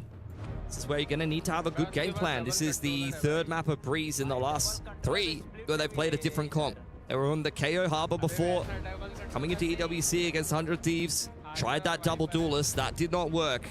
Now we're here with a bunch of role swaps. Jemkin back on the chamber that we saw him piloting at the start of the year in Pacific Kickoff, and looking very, very dangerous. But he's going to have to be self-sufficiently able to find some success on this attacking side. Yes, they can set him up in some post plans, but there's definitely going to have to be some dry walking on the chamber and abusing that rendezvous if RRQ is going to go the distance here. He's had some good op rounds. He has had some good tour rounds as well. Just that one tour round that ended up working out for them.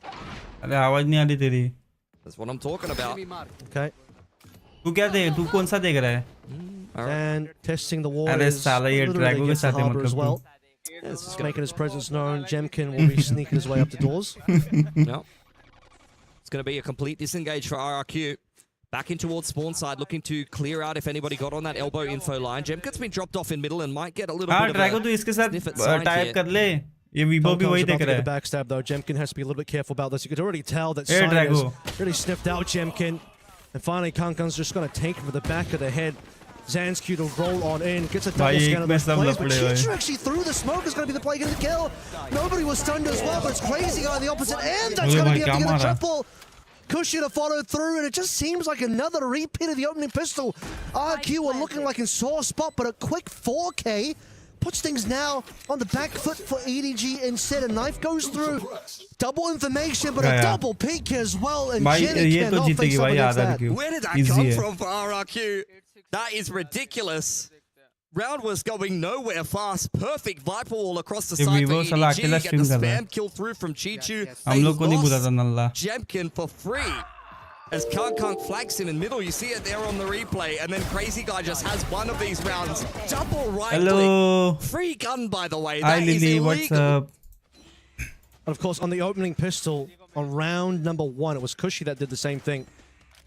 He got a 3K after Zan opens him up on the retake for B. So it's not just a Jemkin show for RRQ, at least in the opening pistol. The scan will actually end up going through here. Watch for contact over towards A as well. Just clearing the trademark. Waiting for the elbow walk. RRQ will go up first before Chichu makes a little bit of a move. Walks straight through it for a moment, but doesn't want to push the issue. I mean, a lot of teams just play a really slow attacking anti-eco here, so EDG not wanting to just feed any kills in the opener. He certainly swapped his HP out for clearing utility over onto A shops. He's got teammates now to work with.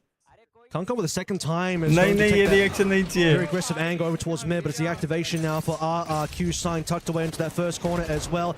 They'll be short of clear, but that's a decent util coming through from Jenny. Does it do enough damage? Doesn't look like it. Kankan Chichu, the last one's there. Kankan's got a double up here, but he's still got more work to do. Paranoia's been good so far. Chichu managed to get Crazy Guy, and now suddenly Jemkin 4K.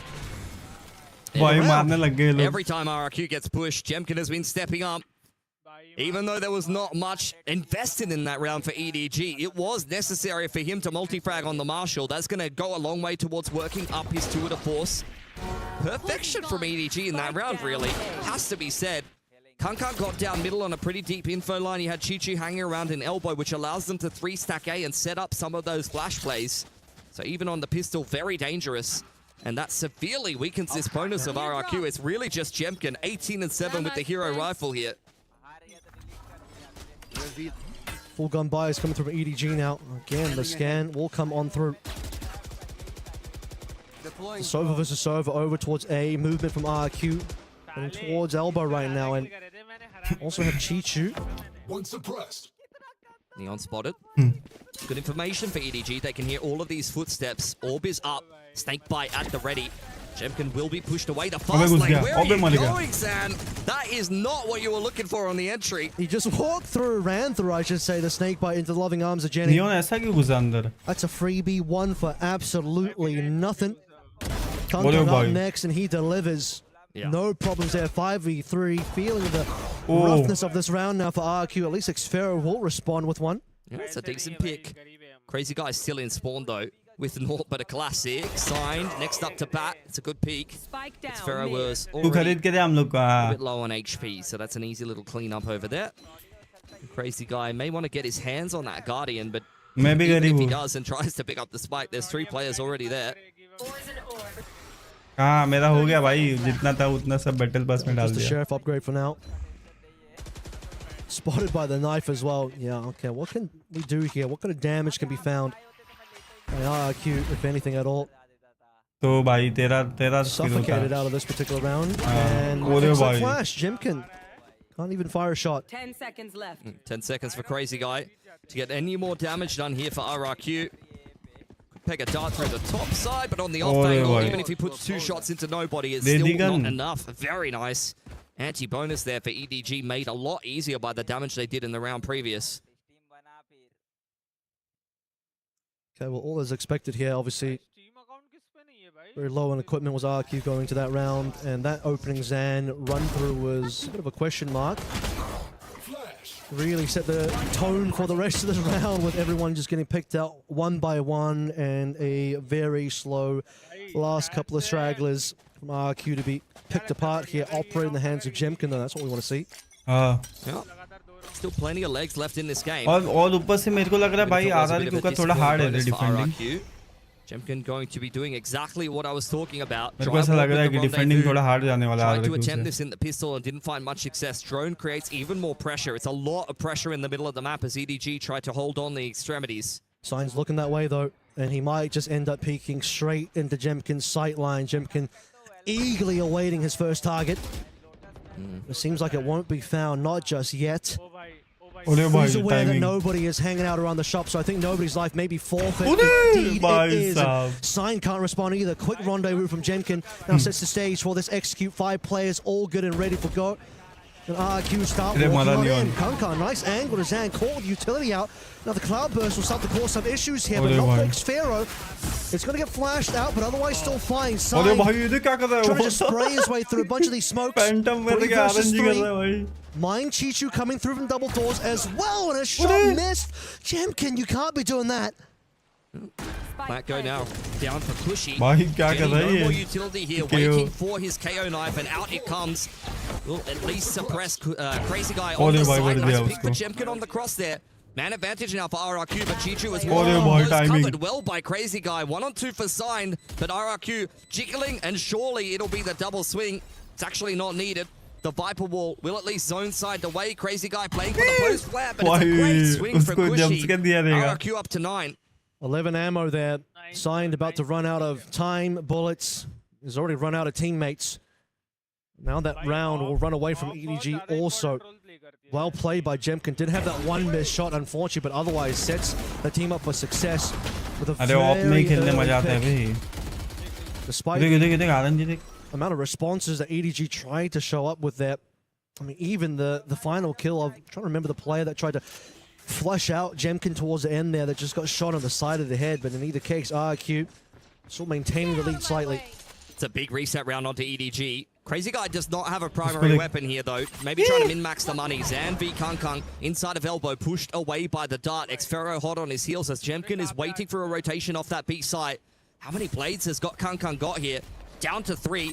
Get out of the precise, and of course he is. B comes through from Zan, but cleaned up by Chichu. That's a great start for EDG. Chichu as well is going to get extra. Crazy Guy wanted to pick up a weapon, and he'll just find his death, unfortunately. Instead, it's Jemkin 1v4, their operator in hand. He's only got 1,300 in the bank, so question mark of what he can even do here, if anything. This is going to be a pretty successful half by eco-ish round for EDG. I mean, this could be a death blow for RRQ, quite honestly. Their money's at least decent, but we're really looking for a clean anti-eco here to try to cruise along the rest of their attacking side and move up to double digits. Has dropped off his op. Yeah, he did. You don't want Kung to get that. Yeah, so he's not going to end up saving because I think he'll get hunted down. So he's dropped that gun away. Now he's just going to make a play for it. See what his headhunter can find. He's got the 2 of the force in the next round. He really wants to stop EDG from getting their hands on as many guns as possible. We'll catch nobody with a dart in hand, but with 20 seconds on the clock, no spike in hand, there's really not much Jemkin can do. Triple face potentially coming up through. Don't walk out one by one, EDG. That was line of fire में जाते हैं भाई. Jemkin tries to just pick up that rifle. Doesn't quite have the opportunity to shoot down any players. Otherwise, that could have been a very interesting finish for RRQ. Yeah. That was a wrinkle in time where that was a little bit of a different play unfolding before our eyes. But credit to EDG here with one of these deep 5 walls in middle. You have to go and snip that out as the attacking side. Just what you have to do on Breeze. Yeah. You cannot let the defense have all of that mid control just because they put a big green wall on your screen. And sometimes when you go and try to retake that map control, that's where you get punished. We've seen a decent tour de force round come through with Jemkin before. He'll have to do that again, but into the Viper's pit might not be what RRQ are looking for here. Yep. Actually pretty huge for maybe Science taking some space on the other side of things. This is a really, really nice info push here, and he throws out a cove as well, looking to clear out the trademark. Ooh! There's blood. And it goes to Sign. Trademark or no. Sign walks out of that 130 HP. Crazy Guy and the rest of the squad led by the drone here. First Tor shot went out as well. Jenny up first on the double doors. Know that trouble is coming his way. Has to just start dropping in some utility because players are making their way onto site. He's got a couple of good shots though. 2 players down. Kung with his own operator. He bought with his own money. But a Jemkin still alive. 3 shots on the Tor. 3 players left alive. Multi-angle approach. Sign down first. Position. Nice and revealed. Is it sniper versus sniper? Kung is not looking at the right side of yellow. Nobody creeping up on double doors. Spike still on the really nice angle. Oh my God. Nobody now in a 1v1. Jemkin swinging around. That is massive for RRQ. He almost pulls off a 1v3 in just the round previous. And just as dangerous to give RRQ the double digits that they were looking for, but maybe not in the fashion they expected to get them. It's a Tour de Force victory round, and since we're in France, might call it the Tour de France as well. Jemkin, another successful, unbelievable clutch as well coming on through to keep RRQ in this one. We talked about the fact that at the end of the previous round, before the one we just saw, it might be a back-breaking round loss for RRQ, but instantly they bring themselves back into action, and guess what? Jemkin finds themselves a free operator as well. This is just the Jemkin hard carry that we've all been waiting for. He's putting the team on his back, but Gianni already silencing him. Out comes the Hunter's Fury. Is he out of range? It's not. Zan in the time, mid-time. He's taken down a pick in middle. And the res comes through onto Gianni, so a man advantage now for EDG as RRQ looking for a reset. Okay, well, Crazy Guy will pick up that lost operator. See if he's got the sniping chops in and about him as well. Has Chichu right behind the wall. He's crept in here. Losing Jemkin that early is certainly going to hurt. And now you're going to lost Crazy Guy as well, and no chance to recover that op. So instantly, EDG bite back 4 versus 2, with players looking for weapon upgrades as well. Look at the low HP on Xan Off angle here, looking pretty good for Chichu, but it's a little bit quicker for Xan. Opens up the middle of the map. Fast lane, applying a little bit of pressure, as well as the dark cover to follow up. Xfero, though, low on HP, ready for the push. Okay, EDG, perfect patience. This is exactly what you're used to seeing here for Xfero. Spike in hand, signed on the off angle. Kind of selling this one a little bit here. EDG had the player advantage. They don't anymore, and they have no eyes on where Xfero went. Sign just hoping to at least even up on terms of the weaponry. Jenny's got himself a rifle, but on the wrong side of the map, Plant is definitely going to come on through. It's going to be a 2v2 full retake and confusion on the faces of EDG here. Yeah, Plant for yellow. Xan is going to hang around on spawn side. The Harbor ult could be really, really key at trying to clear out all of this. You've got a KO knife as well. That's going to be great at trying to read the post-plant positioning here of RRQ. Xan on a big wraparound. It's an incredibly important round for both of these teams to set the momentum here. But like you said, Reckoning has to be the first port to call. There's the knife. That's going to be the spot. Again, low HP. First up, Xan doesn't land anything. Jenny will find his mark, and now Xfero, he's just been ulted down. And the Reckoning comes for RRQ. EDG keep it within 1 round. That is exactly what you wanted to see there on that retake for EDG. That is a very difficult 2v2 to dissect. They're completely out of position, but the KO knife gives them the information that they need, and the Harbor ult is perfect. It is Xan who had to hit his shot on the cross. That is a whiff that is illegal, unfortunately.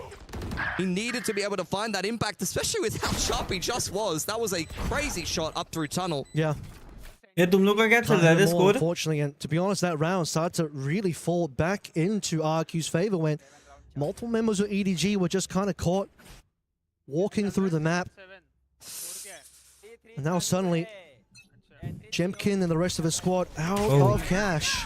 Overdrive, though, is going to be maybe solving that solution slightly. It's going to get caught out by Util from Signed to slow things down, but Xan, not to be deterred here, still wants to just throw caution to the wind. And as that's happening, Kung and nobody ripping them apart for the time being. Just a single member, and Crazy got to deal some damage and not enough damage done, I'm afraid. 10 and 10. The overdrive just takes a little bit too long to get involved. As soon as Xan finally peaks, someone is overdrive runs out. He just has to classic him. That is brutal.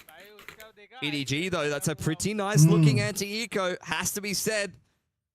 RRQ under the press now as we head up to 10 apiece. A very decent amount of money with an operator coming out here for EDG. Same can be said on the side of RRQ. Very much anyone's game here. Double up, Chichu still on a Bulldog. अरे वो पूरा screen नहीं रहता ना इसलिए लेते हैं वो लोग. Nothing else to really speak of here. A slow start for RRQ. Waiting to see what EDG want to move into first. Drone pressure on B. Crazy Guy applying it. How patient is Kang on this off angle here? This Optal could really decide the round as the wall goes up. Drone also came through on the B side as well defensively. Now Kang wants to walk forward. Here we go, opportunity. Jemkin wants none of that one, just instantly TPs out. Kushi's already trying to make his way onto site, but Kang eventually finds Jemkin anyway. Just 2 members left now for the side of RRQ. Both of them on site, and they want to go for the plant. That's at least going to give money. No, doesn't do anything with that. Plant has been a fail, and so is with the rest of the round for RRQ. That's a big round for EDG. Money is completely kaput for RRQ. Have to take a save, and that will secure series point if EDG can just complete that anti-eco cleanly enough. That was a very, very nice round indeed. Viper wall makes all the difference. It's kind of unsettling. Jemkin over in mid, who was looking for that lurking duel with that operator. Trying to kind of cut the map in half for RRQ as they apply that pressure to B. They are looking for mistakes for the rotators, and unfortunately, those never come. Kang had his number. And on the rest of the map, the rest of EDG had RQ's number as well. Couldn't even quite get the plant down. 2 versus 4. Probably wouldn't have expected much, even if the plant did come on through. Might just be looking at the victory path now for EDG. I mean, they're not ahead by so much that RQ can't make a comeback, but it's the economy problem that we have to start talking about. It's going to have to be another heroic round with a half-buy or a win in OT at this point. EDG, I mean, that was really one of the final nails in the coffin here. Puts RRQ in a very uncomfortable position. But they've got to take a tack timeout and discuss how maybe they can try to conjure some magic on this half buy. When you have a pit, it is doable though. You just need to get yourself into a messy situation where you could get a couple of entries, throw down the pit, and then a post plant is winnable. And that upset with a couple of guns picked up could be exactly what RRQ need to get this game done. Gotta say as well, how far away is Jemkin from getting his next tour, because that might give the bail them out. Unfortunately, too far away, and now Crazy Guy will make this round opportunity a little bit further away for RRQ as well. The rest of the attack side will make their way through onto A. And now nobody on the rest of EDG will receive. That's a good shot from Zan though. Chishu, despite being stunned, will respond instantly. It's going to get paranoid out. Slowly, everyone's trying to make their way in. This is looking like a little rough one of Xfero. Last one up, doesn't even get a shot with the Stinger. He's got the bandit in hand, and this bandit's going straight to jail. A great defense for EDG. Second round in a row where 4 players survive. Kang finds his pick on this side of the map. They easily stack 3 towards A and shut down any offense from RRQ. Not that they had much to work with in that round. The tap timeout will mostly have been discussing this gun round here. What has RRQ come up with? Extreme back against the wall. You'll say it was a good showing on the final map of Breeze if it ends up being that. EDG, like the favorite team. One last operator duel perhaps here. Jemkin versus Kang once again. They're walking straight into Kang's sightlines, who doesn't quite land his opening shot. And secondarily as well, just tags Cushy. Now Xfero punishes. That's the 5v4 that we've been looking for a while. They're waiting for these peaks in middle. Jemkin spots out the push. 3 players on RRQ. A singular focus as the dart comes out. Perfect pick from They are just mopping up all of RRQ. Xfero extremely uncomfortable. Sidearm pulled out and punished heavily. As it's a 4-on-2 for the game for EDG. This is it. Crazy Guy and Jemkin, the last 2 alive here. Despite how long it took Chichu to get that last kill, he still manages to find it. Crazy Guy will start evening up the numbers ever so slightly. But will it be enough here? Headhunter in hand. High tied up as well. EDG smell blood in the water, and they're looking to pounce. They're looking to strike. They're looking to finalize this last round here. होता है ना EWC मत कर कोई वो ऊपर server link दिया है देख मैंने चैनल देख Scanner's going to be good on towards Chichu. Server link करके channel देख. He's got to make a move here, RRQ. They're going to walk into the crossfire. Plenty of members here. After the Cove comes down to cause some big problems. Chichu spamming through the boxes. Jemkin up to Dwan. How does that happen? They've completely clutched that one out. Jemkin and Crazy Guy. They've just wiped the floor with EDG's crossfire setup. I think it's honestly just a case of poor timing there for EDG. The Viper wall was up. We heard the KO flash in our ears. I think as soon as EDG went for that push to try to disrupt whatever was happening for RRQ, that's the point where they peak together. Gianni walks up, you hear the flash there, and RRQ, that's the perfect timing. And the reason why it works is because they've created so much pressure cutting sound that they could be walking up through elbow, and EDG is forced to push. Well, suddenly, game is alive again. Pit going down over towards A. It's going to force RRQ. Already on B. A little bit of a safety drone being thrown out there by nobody as well, just to make sure they have full control. And now Kang on the elbow, on the angle. Ready for a shot. He won't miss this time. Zan falls instantly. In the meantime, RRQ applying pressure to B. Nobody's picked up his Hunter's Fury on the other side of the map. Cushy could go down here as well, but that's when the dash has elapsed for Kang. Overcooking it a little bit, back into a 4-on-4 now, but RRQ have got no space on the map.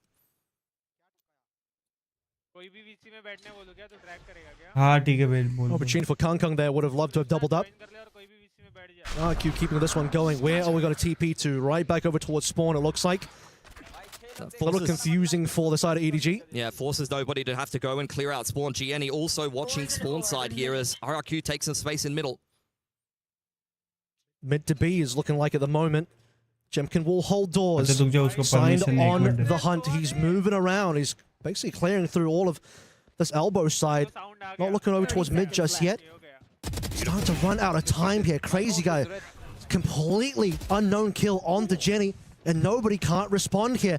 Going for the plant now. They've completely dodged away from the Viper's pit, but Chichu still has an angle to work through. And now suddenly a 3-angle approach. EDG can work their way in as a final opportunity to plant is about to elapse. Hunter's Fury could be really deadly here. You need to plant now. There's no time. Oh, they might have just got it. He's fat fingered Hunter's Fury. He's fat fingered Hunter's Fury at 3.5 seconds, Kev. That is, I've never seen that in my life. And now they'll never live it down. But with that, a fat finger to end the entire map, to end the entire series. Again, you'll call this one a close map, but that last ending was about one of the worst ways you could possibly finish your run here at EWC in 2026. And now the first team to be exiting and the first team to survive in the lower bracket is EDG winning against RRQ. I don't know if he had time to plant or not. Maybe it's just desperation looking for the picks, but at 3.5 seconds, surely you just try and throw it down. And you just hope that you have enough time. You just have to plant, dude.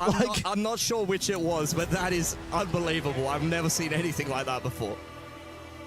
Well, what a way to end, man. What a way to finish that one, Puckett. Strong stuff at the end.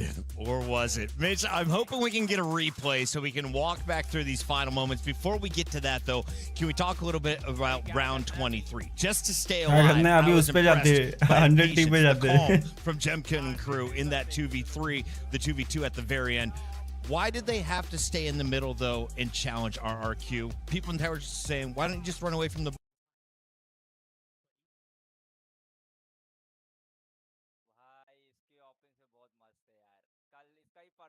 it close in OT, and I don't have to sit there and go, do you think they're going to be mentally boomed? Like, they've gone 3-0 down after losing their own map choice, and then they've gone, right, should we just win 9 rounds in a row? Like, all it takes is maybe we shouldn't have won that. And everybody's back. Everybody's getting aggressive, pushing angles that they shouldn't. And on this map, a map that has been so good, 400 Thieves over the last few months, they're getting boomed by a team that ultimately has taken way more map control than they should ever be able to get. I think we could tell from the very get-go. So first of all, Timotino, on the last map, the seaside takes from him. Timotino was taken back side. He was diving in scot-free 9 times out of 10 with huge amounts of success. But the other takeaway was LaRock on that first map. The shots he was hitting. You saw the confidence build round on round. You saw him start to connect. It genuinely looked like he got new mouse drivers or something. I don't know how he was able to snap so quickly. And when you see him having a day like that, you know that's not going to disappear map to map. That's going to be a problem that you have to deal with. And 100 Thieves, they just can't match what he's putting down right now. As well as I will say, some moments like that from Rose where like they get hella lucky. That would have been a 2v2 with a rifle recovered. Instead, इसका आवाज आ रहा है but बहुत कम आ रहा है. The shorty decided the round. For 100 Thieves, any one of those moments going your way, and this is a much tighter scoreline. This is a much more difficult second half for BBL. But now 9-3, it kind of feels like a formality, especially if BBL take the pistol. Yeah, for sure. I would say that a pistol round for 100 Thieves, in a normal case, I wouldn't be too worried that they could still do this on the defensive side. I think they've proven that. Yeah, Drag 100 but it's just that momentum. Like that's the thing that is always most terrifying with BBL, with Turkish rosters in general. When you've got LaRock, Lovers Rock, and hey, let's just say at this point, every single member of their team having highlight moments time and time again. I'm now looking at you to find that same sort of resilience. Find that same breakback that they have shown. Well, a pistol round, a chance to bring it back to 9-5. And as said, like from what we've seen over the last 3 times BBL have played this map, they have managed maximum 2 attack side rounds. So a pistol round would genuinely get them halfway there. From Rose. अबे इसमें sound नहीं आ रहा है. Oh, Spam's coming very close. He's 35 HP as he fades away from. तुम लोग को sound आ रहा है क्या गन का? Lovers Rock is not so lucky. 1 man down already. Lots of damage done. मेरे को तो नहीं आ रहा है. Yes, that's the same for Vora, of course. The Sage close by. And he'll come online later. In fact, no, it won't. Vora's been put to bed. Timotino also falling. The nade. They have to be desperately careful with Bang being on 9 HP. हाँ, हमारे इसमें था. Way back to group up with Rose. They just wait. Like the answer might just be to wait. But with how far he's got, Yeah, they're going to go all the way back around the spawn. The only thing will be if Rose overplays his hand. But I think he's playing it perfectly. Into that spawn position. Cryo definitely got some doubts, but do you check to your right? That could be the defining factor of this round. He gets the kill onto Rose, and maybe it turns, but no, why would he? And Rose isn't just going to go for one. He's making sure there's nobody else. The remaining players towards the heavens, though, make things interesting. A nice shot that drops the spike. Larocque has to go back and get that, and if he could deny it, maybe that'll be enough to win the round instead. Does he know the second player is there? He does, while falling gets the kill. A 1v3, left all on to Bang, but it's Larocque again. This man does not want to lose today. Oh yeah, look, when it comes to that late round scrapping, I don't think there's a chance that Larocque's dropping the ball. You have got to be quick on the trigger, or he is taking you out.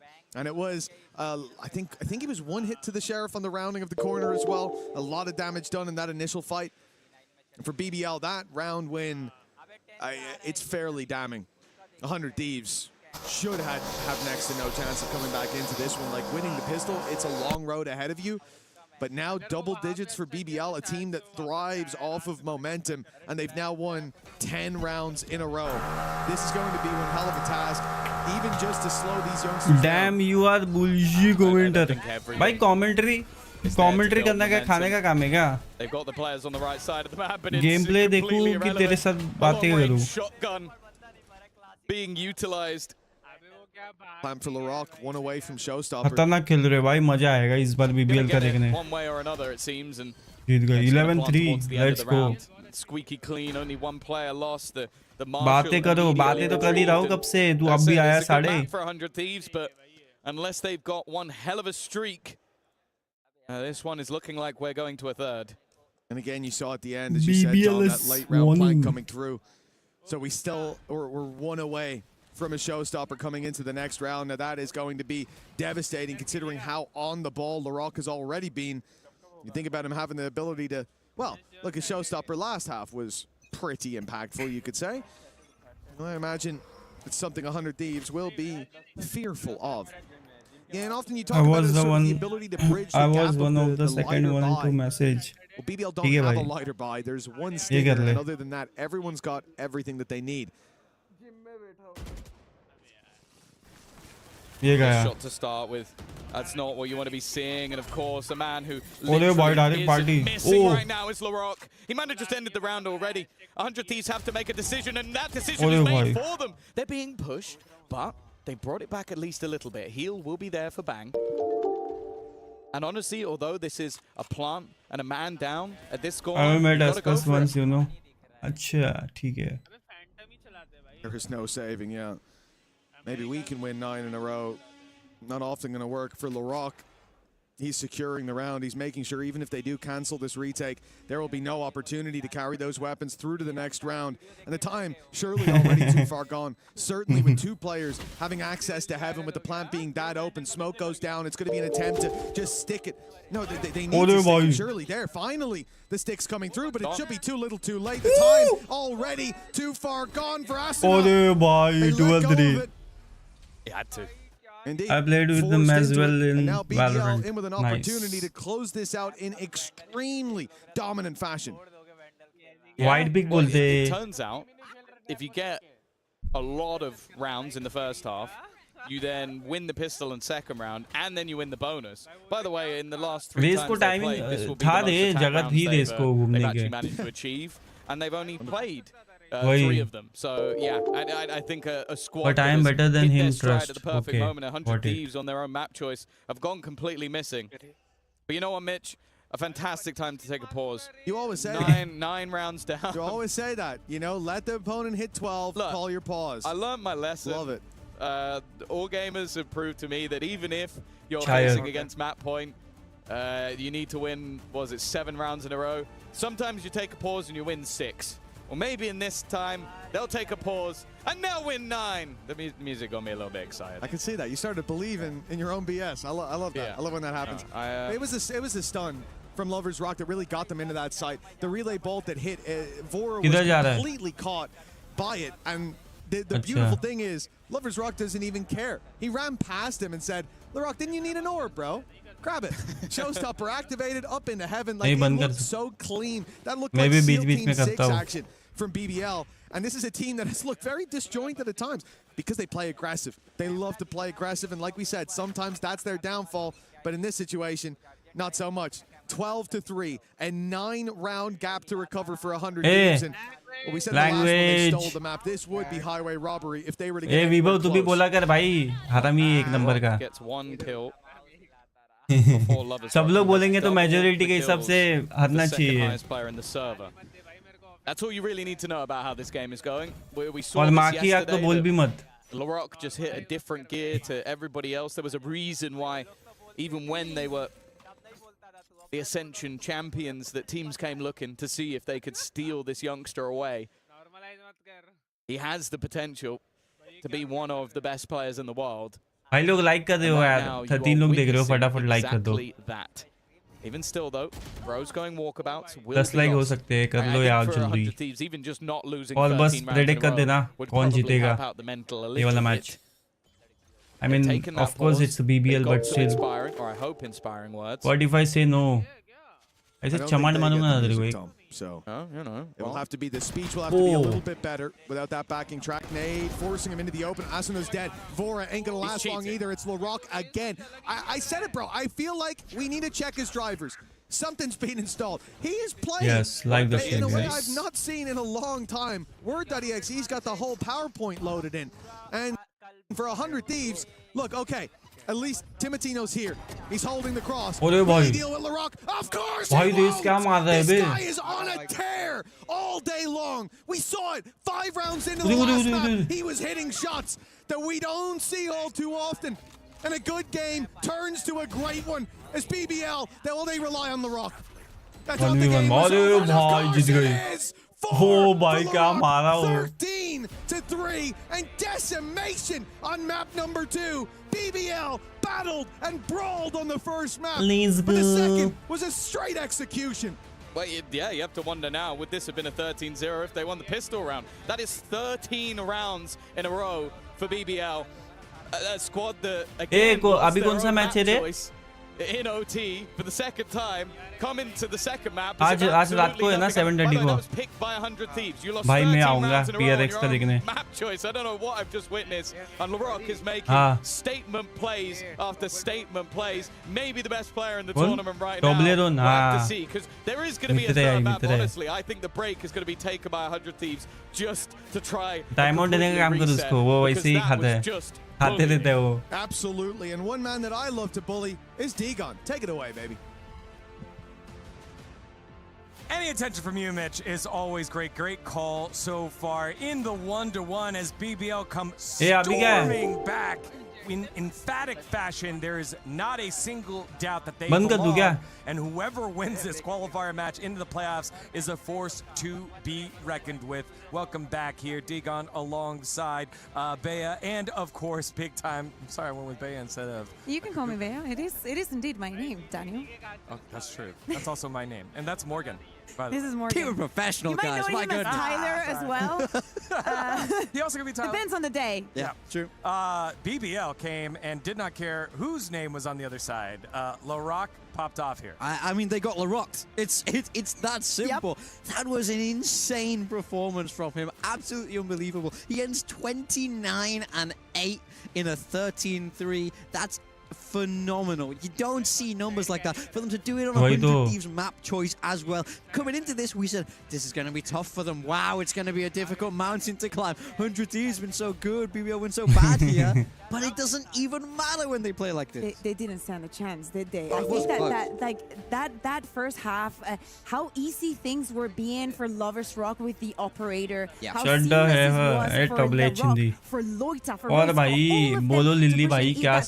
and I was sitting next to you being like, I knew that the defense was not going to be a problem. I didn't expect the 9 rounds in a row. And then when we swapped onto the other, the fact that BBL was able to carry that performance onto the second half and close it with those 13 rounds in a row. Do not get me wrong. Like, you forget that pistol, this was a 13-0.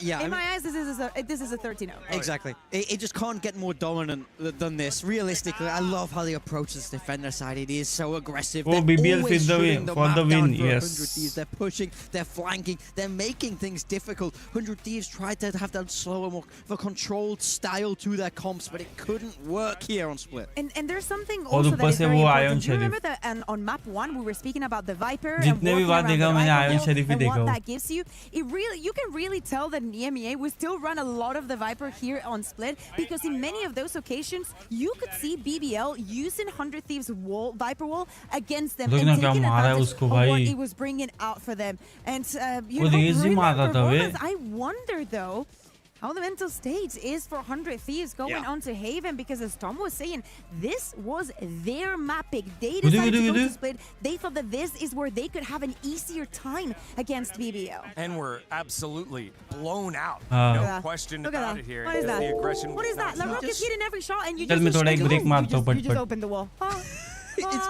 One by one. तेरे को तो पता ही है भाई, तो क्यों बोल रहा तू? This team is just so fun to watch when they play like this. It's spectacular looking Valorant. LaRock just lit up this server, and it's so hard when there's an absolute Goliath on the other side. It just feels like you can't play. You feel so restricted, even when they're in these good situations. भाई लोग आता हो क्या थोड़ा 2 minute देना बस. ये वैसे भी इसको टाइम है खत्म होने. It is almost insulting. Like at that point, अभी तक मैच बाकी है और armor in so many other situations. The margin is so tiny, so it's like the spike going off. There's only one like. दीदी तू आधी तो आजा डिस्कॉर्ड. हम लोग सब लोग बैठे हैं वैसे. मैं हूँ, ड्रैगो है, ट्रैप है, वीबो करके एक बंदा है जो अभी EWC बना, और एक कृष्णा है जो ट्रैप का दोस्त है. तो आना है तो आ सकते हैं वैसे. 100 Thieves on the opposite side. मैं आता हूँ क्या 2 मिनट में फटफट. It's just tough when you have a performance like that. Asuna and the boys got to figure it out here, because they were the ones that did not opt for that double duelist that BBL did. And you're thinking, okay, you know, we should be fine with it. Okay, we lose some rounds. We got 3 at the start. Maybe once we're on defense, never got it going. Ever got it going. Those 13 in a row will be a nice feather in the cap for BBL as they head on over to map number 3. Haven coming up next. Winner qualifies the playoffs here for EWC 2026. Don't go anywhere. We'll have that final map after this short break.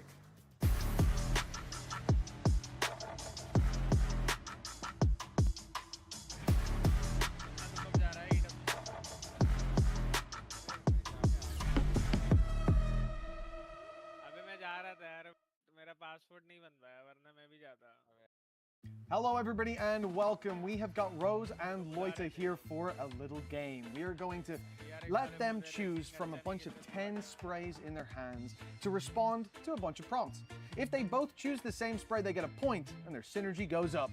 All right, boys, are you ready? Yes. Yep. Fantastic. Let's get the first one done. How would you react if I told you you've got to be up tomorrow at 5 a.m.? Okay, wait. Let me think. And now look at each other's. I was thinking maybe I should choose this one. These are the 2 perfect answers for it. Yeah. You get to the venue. You're ready to start scrims. But hold on. One of the other players is missing.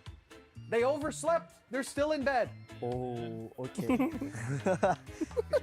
Okay, mine is ready. Okay. Mine is ready too. Yours is ready too. All right, boys. Please show the camera what you've chosen. And now let's take a look at each other's. There's a first point on the board. First point. Yeah. How would you feel if you got here? You arrived to Paris, you're waiting at the luggage belt, and your bag never arrives? Just think basic, Loita. Oh, it's a very similar vibe. Take a look. It's a similar vibe. Like, guys, I don't wanna like use bug for this game. I don't wanna choose this one every time, you know? Yeah, like yeah. Loita, stop it. Okay. How did you feel when you first found out that Neon was going to be nerfed? I found it. Yeah, me too. Show the camera how you felt. And now take a look at each other's. Let's go, boys. Yeah, finally, Rio, finally. Oh. How would you react if you asked somebody to drop you in a buy round? You want a Vandal, but they give you a Sheriff. Oh, take a look. NT. Sage comes in and revives you, but you're in the sight lines of 2 enemies. Lock it in, boys. Show the camera what you've chosen. And now show each other. Another on the board. Brimstone is like me. This thing. Yeah. if you make it to a grand final of an international event and you see your opponent is Paper X. Okay, I'm ready. Okay. Oh no! Rose just had that! He just put it back! No way! Alright, you're about to go into an official match. And then Riot drops a patch. A big patch.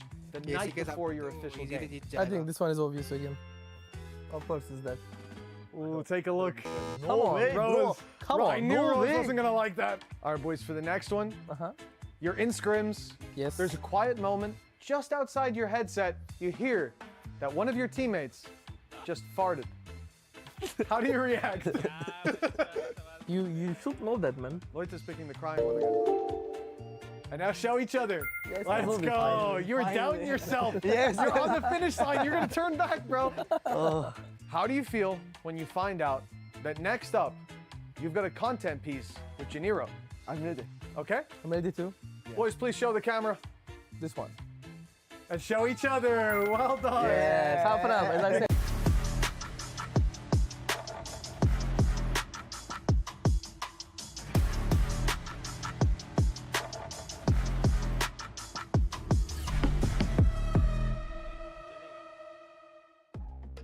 Welcome back to EWC 2026. Here in our first qualifier match of Group A, we're going the distance all the way to Haven between BBL and 100 Thieves. Degon here alongside Kukuka and Big Time. And first one, a little tight, went to overtime. Second one, stomped by BBL 13 rounds in a row after dropping the first 3. I feel like it's so hard to try and predict what's going to happen here. Yeah, I mean, I think for BBL, they'll be feeling so good. Obviously, when you come off a huge momentum win like that, it feels amazing. It's also because it's so reminiscent of their previous series against EDG of they lose that Lotus, then they steal their opponent's map pick, and we saw them win that map 3. They know that they've been there, done that, so I think they'll be on Cloud9 right now. I still want to see what is it that BBL is going to do with Haven, because back in EMEA, we had the situation, right? Yeah. We kind of like all agreed the breach was not going to be played. All of us, but BBL, right? And then LaRock was playing the breach there on that map. It worked for a couple of times just because LaRock is just so incredibly good, and also because it allowed Lovers Rock to just play Jet the way that he wanted to. But they know, I think, and they've gotten to the conclusion that things need to change, they need to evolve, they need to move forward, most importantly. So really looking forward to see what is in this Haven. Again, the preparation for what is remaining of the year is the most important thing for all of the teams. Look, for me, if I see LaRock after that performance go pick breach, I will unplug his PC myself. That's unacceptable for this. I want to see him on the duelist. I want to see him be aggressive. I want to see him use his momentum, not stand there holding a stun. That's no good for anybody. And also, what is happening on the other side? I know that they're in the qualifier, they were using a different composition. I saw that Cryo was playing with the chamber. I'd be very down for that. Oh, yeah. We'll be having some very good chambers. As you brought up earlier, this is their first loss across EWC qualifiers and now here at the main event. So kind of wonder, are you glass cannon where you do great when things are going great? How do you deal with adversity? How do you deal when you drop a game? Because this is a team that is full of potential, hasn't fully realized it to the level that you'd expect. Yeah, I mean, for sure. But I will say, yes, they've been on a very good run throughout EWC, but 100 Thieves are not unfamiliar with the concept of losing. They've been known guys to like lose the stream, guys in like the past, stream. and they've been able to bounce back. So it's not the end of the road for them by any means. You can complete my goal, guys. Only 5 likes more for 10 That was likes. definitely not America's either. That doesn't exist. That does not exist. Not at all. Where's the? I want to अरे see lol lol China कर big देगा time. क्या होगा? We'll get there eventually. Maybe on another series. For the side of 100 Thieves, I still think that it is way better to lose 13-3. नहीं एक हो ही जाए ना last year वैसे भी. We were battling for an hour. We tried everything, swing rounds क्या? went one way or another. No, listen. Okay, the map just कौन सी happened. match? We only need to focus on Haven. इसके बाद ही है. Just think about the way that you were controlling the map. अरे तो वही करते ना तो ये. This map as well. You need to treat it the same way. But the question is, are the tools going to be the same? What are you going to be facing up against? हाँ तो वो भी देख I mean, लेते for फिर. me, for 100 Thieves, I really want to see Cryo run this chamber, man. He's been so good at this agent for a long time. A real signature for him, and bringing it out on Haven is a real nice fit. And something that worked very, very well against Drago RRQ, किधर who, गया? by the way, is already on their way home. Yep. was the Phoenix. And he should be playing, you know, if they keep going with that composition that they were playing throughout the qualifiers. Asuna would also be on that Phoenix. Still, to me, the bigger question stands. Are BBL just going to run what they were running in the qualifier that was Jet Phoenix with LaRock playing the Phoenix and just run it like that? Yeah, there we go. It looks like it is. Got it coming in. This is much better. I'm happy to see LaRock on a Phoenix and not a breach. I would have punched the monitor. But over on the side of 100 Thieves, still waiting for the final picks to come in No, here. Cryo, come on. I understand that you kind of think of this team and you think of a stopping power, seriously, any stopping power, maybe a way to gather that information. 3 out of 3 maps. BBL starting on the defense, and it's been looking so good for them. Definitely the favorite side for them so far in the tournament. Yeah, I mean, look, I understand if they want to swap Cryo to this Cypher, it makes sense. It's good against that Neon and Phoenix. No verticality there. And it's also good for helping to contain and get information on those defender side pushes that BBL are so known for. But it does mean you're losing out on that firepower. बोल के गए थे एक दूसरे को अपन एक SIM लेंगे करके. Thieves need a hero to get that momentum for them after a disappointing map 2. I mean, all that I'm looking for here is the middle brawls. That's what I want to see round after round. ये अपना क्या है premiere पे है? Fair match in terms of composition. Sunset है ना? Moving away, played that Sage on the last map, specific to split. Now back onto the Phoenix. He and the rest of 100 Thieves try to continue their successful ways against BBL, who have been on fire. So easy on the eyes to watch with their gameplay. Let's see how they do it with 3 different sides to attacks on Haven. For the call on our final map here, let's send it back on over to Tom and Mitch. Easy on the eyes, Tom. Funny, that's how I describe Degon, but it's time to get into this matchup. Map number 3, after a dominant bounce back from BBL with the backbreaker on split, now there's an opportunity for this to be the saving grace of this series after a shaky start on their first map where BBL, they were 4-0 down, they bounced back, and it was resurgence after resurgence only for it to end in 100 Thieves' hands in overtime. But after a dominant map win, the question now, you said you never ask of BBL, can they bounce back from a loss like that? We now ask of 100 Thieves. That was their choice, and they lost 13 rounds in a row. Yeah, I think most of what we will have seen in the break is not going to be about strategy coming into this map or like the plan that you have overall or what you could do to beat BBL. It's mostly going to be about making sure that the team are reset and ready and raring to go, because to go 3-0 up and lose 13-3, it's not an easy way to bounce back. A lot of damage done early, but the first pick did go the way of 100 Thieves, but look at the HP.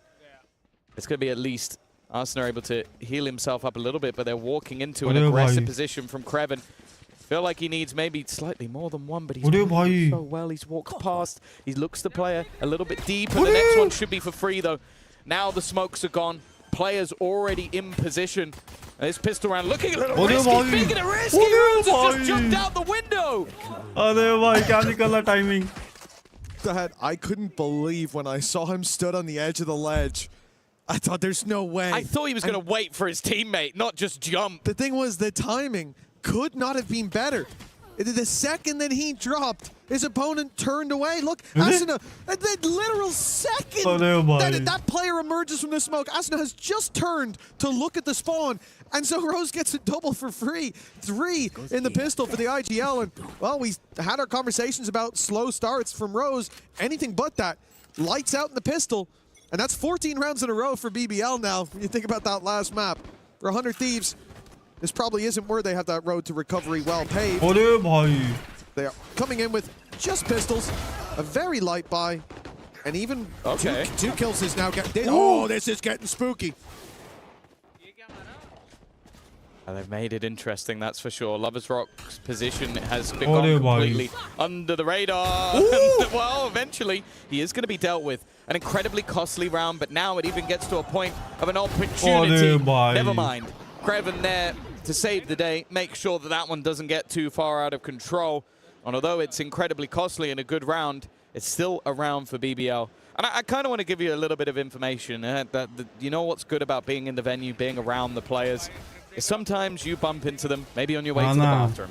And one of them, who was running, as he does in-game as well, was Lovers Rock. And as he ran past me, he went, how was that, watching the best player in the world? Talking about his teammate LaRock, obviously. Yes. And my response was, are you sure he's not cheating? Because that performance, I think he ended up on like 470-something ACS, 29 kills. I don't think he's had to do anything yet. भाई operator भाई ले क्या कर रहा है? That's the hero op. That's the op in this buy. I just don't know what I'm watching sometimes. He's got the best player in the world on this team. They go from being such a well-oiled machine, 13 rounds in a row with, yes, some shakier performances, but a lot of aggression that was tempered on Split. We talked about how different Split and Lotus aggression is because there's less space, there's less avenues, and this time he shift walks through a smoke with an op. Yeah, listen, Rose is pissed right now. Decent damage, all things considered. It's like, what is this guy? Lloyd has Larocque got his hand on his mouse. A wrap around now, 30 HP, a chance to make this incredibly close. That's 3 kills already. A third down, but a fourth might evade him. Flying under the radar around the backside. It works out, but that is way closer than it should have been. The good thing is, finally, the streak of 15 has come to an end. Oh yeah, that's the silver lining. I'm pretty sure they inted the beginning of the round and then just basically like, okay, now give Lloyd a chance to try and clutch that one out because, yeah, it just got wrecked in the initial phase, and then this guy, it's like he toggled, just starts wall-banging players with a Sheriff, like the individual aim. But yeah, I genuinely, it does feel like it's important. If they had lost that round, I would have basically just called this series done. Instead, there's some vulnerabilities on the other side, but they actually don't need the operator in this round because of the fact that so many players died. There's now light shields on 4 of the 5. Yeah, we've seen things slipping at times for 100 Thieves. Now, BBL are the ones slipping behind enemy lines. 3 players, a very fast rotation into that back lines, but the run it back, it's unavoidable at this stage. Rose was in an awkward position. The first man past the trap, good kill. Cryo falling means the trap now gone. Loida has backup coming his way, 2 already found. Bang! He was about to take that fight on short, but realizes he has to group with his team, but they have no safe haven to fight from. Down below in hell, they've got trouble for Timotino. He's able to at least get one, but stuck in the backside, surrounded. He's still getting out with more. That's a huge round from Timotino. Right when they needed him most. Pressure from all sides, but he fights back on every front. Yeah, he's jumping up, celebrating as well. He's getting loud. He should be for that round. I think they need to. That's one of those ones where it felt like it was slipping away from them. The fact that, again, Loiter, he actually catches Acer as he is coming back from his ultimate, and it looked like that round was about to crumble away up until Timotino clutches it out, brings it home, and levels them up 2-2. No crazy streak of rounds for BBL in this scenario. But you always have to be careful versus those pistols. We saw it. The way they started that streak was with the pistols. Rose isn't shying away from a fight. Cryo puts him down.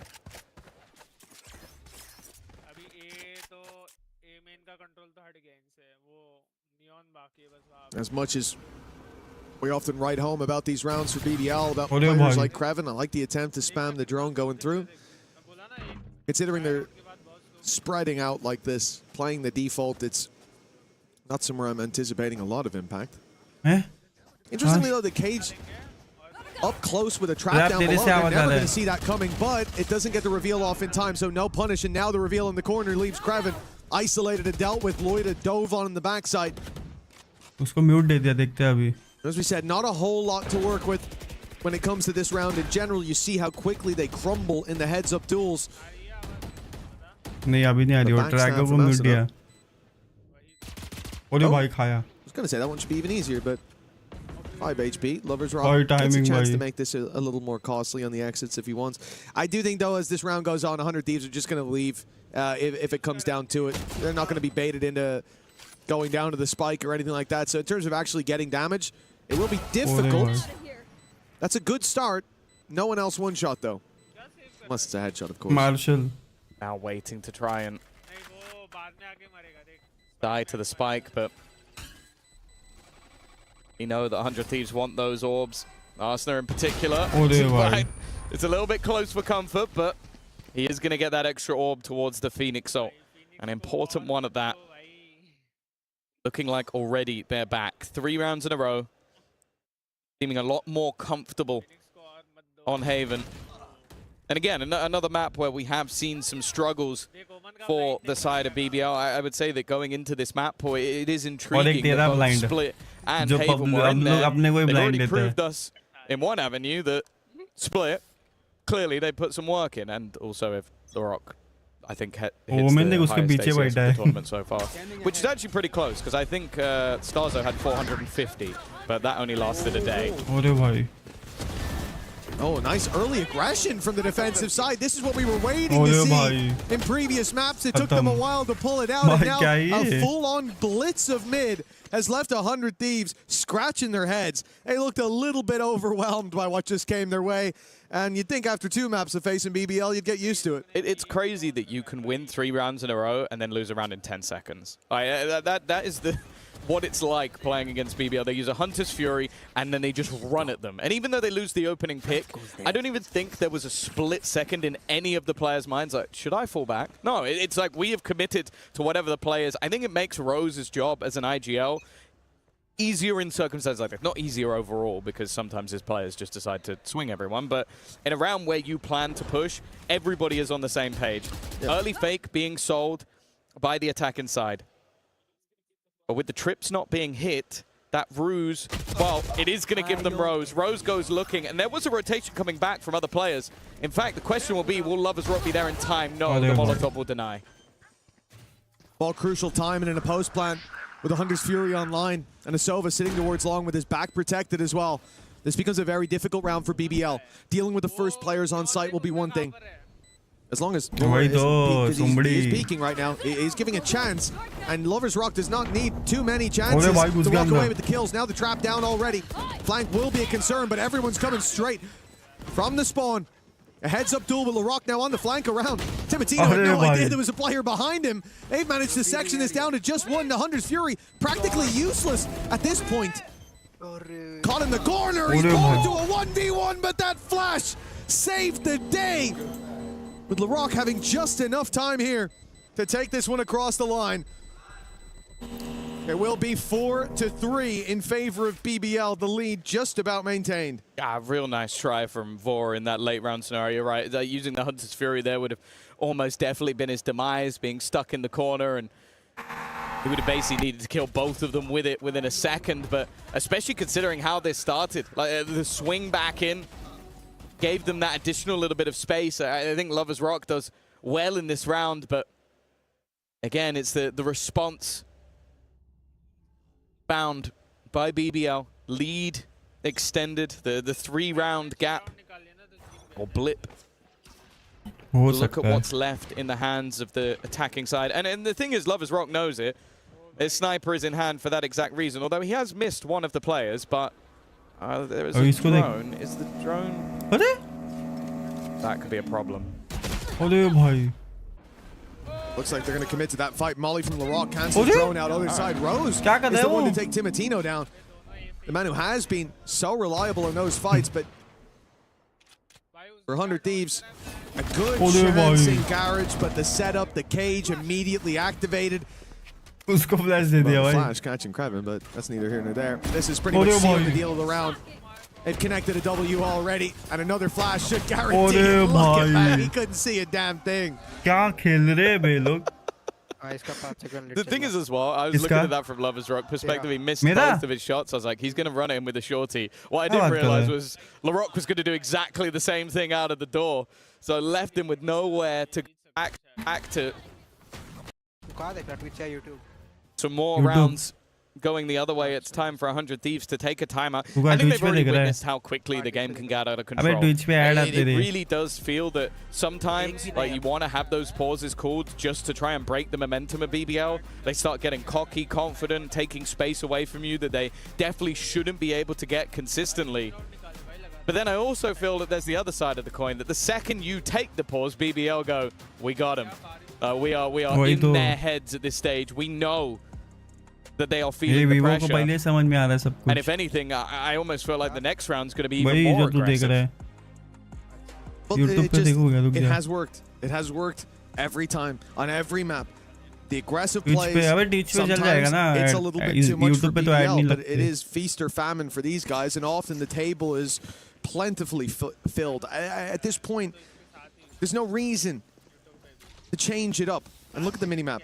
4 players towards the C site at the start of the round. Now, you will not see this very often. This will be an immediate push down. And what we can see हाँ रे 5 second late है भाई इस have पे 2 players outside the C site, one of which has the spike. If BBL are pacey on this, they could already set themselves up for success in the round. In fact, they're waiting.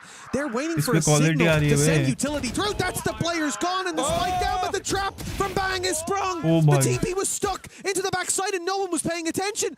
He's flown under the radar. He's emerged from the shadows and become a nightmare for BBL as he's found 3 already. That means that Lloyd is completely isolated. Trapped on long. Yes, he has the spike, but he's got some hungry mouths looking to take a bite out of him. Lloyd down. This round has crumbled. It looked like they had the right read, the right play. But in the end, their own trap sprung on them. Unless Kraven can make this work, he needs to get out of here alive. And okay, a 1v2. Managed to deny the plant for the moment. But it will go down for Bang. This has been his round. That TP stuck was a gamble, but it was a gamble that saved them from certain demise. And now for Kraven. Ability. All on the other side of the map. Nothing to play with, and they will peek him together to make sure that that didn't go any further. A nice attempt, but it is 100 Thieves, and more importantly, Bang, that takes them home around. Yeah, I've been a big fan of the pacing of 100 Thieves. A lot of the time, the utility from Bang has been absolutely perfect. Something else entirely. But just so pigeonholed in on that one position. They go towards C long, C players there. They've got utility ready and lined up, and they're throwing in hot hands. But all 4 of these players are only worried about the front, and it is that one small, tiny little detail of the Omen TP that takes them a second too long to piece together. But still big from Bang to hit those shots as well. Hunter's Fury searching for Loida. Run it back used by Asuna. Kraven might be tagged a little bit, trading out the run it backs, but they will indeed keep Asuna away from the big punish. And Kraven still has... अरे भाई क्या मारा है बे ओ भाई गया भाई साहब अरे क्या बोलते ट्रैप ट्विच पे कर बे क्वालिटी अच्छा है मेरे को यूट्यूब पे अच्छा क्वालिटी आ रहा है नहीं देख मेरा देख ट्विच पे कर देख रहा हूँ मैं जी के मैच देख के दिल का दरिया बह गया भाई MIBR थी भाई 2 गोट है उसमें आसपास और जेकन क्या एक्सपेक्ट कर रहा था भाई तू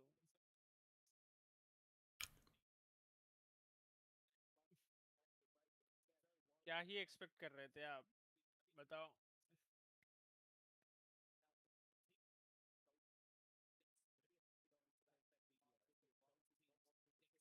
साला बैंग ऐसे सेंटिनल्स में खेल लेता अभी भी सेंटिनल में होता अबे दिक्कत ये है कि सेंटिनल का जो फैन बेस है वो टॉक्सिक है Their coach wants to get involved. Well, yeah, I think especially that one. Like I said, it's one of those moments where your attention is elsewhere. Your full focus is on those 2 players swinging. He was on the spike that just fell to the floor. And, you know, at that point, you probably imagine there's 2 or 3 more guys about to come swinging around that corner, getting ready for it, pushing down to take the space. And you miss a small detail. In moments like this, that can cost you a map, and it can cost you a series. And a game as close as this, very well might. BBL take that timeout with 2 rounds left to play for in this half. For 100 Thieves, certainly coming in better armed. Technical in terms of ultimates, miles away from the important ones. I think there's a good chance we don't even get to see Asuna's run it back online by the time the half ends, but the same can be said for Larocque. Them both burning those up in the last round has taken them out of the equation. And a crucial swing part of the map. I do think, though, if I remove the ultimates and we still see that aggression from BBL, I think they'll go back to winning ways.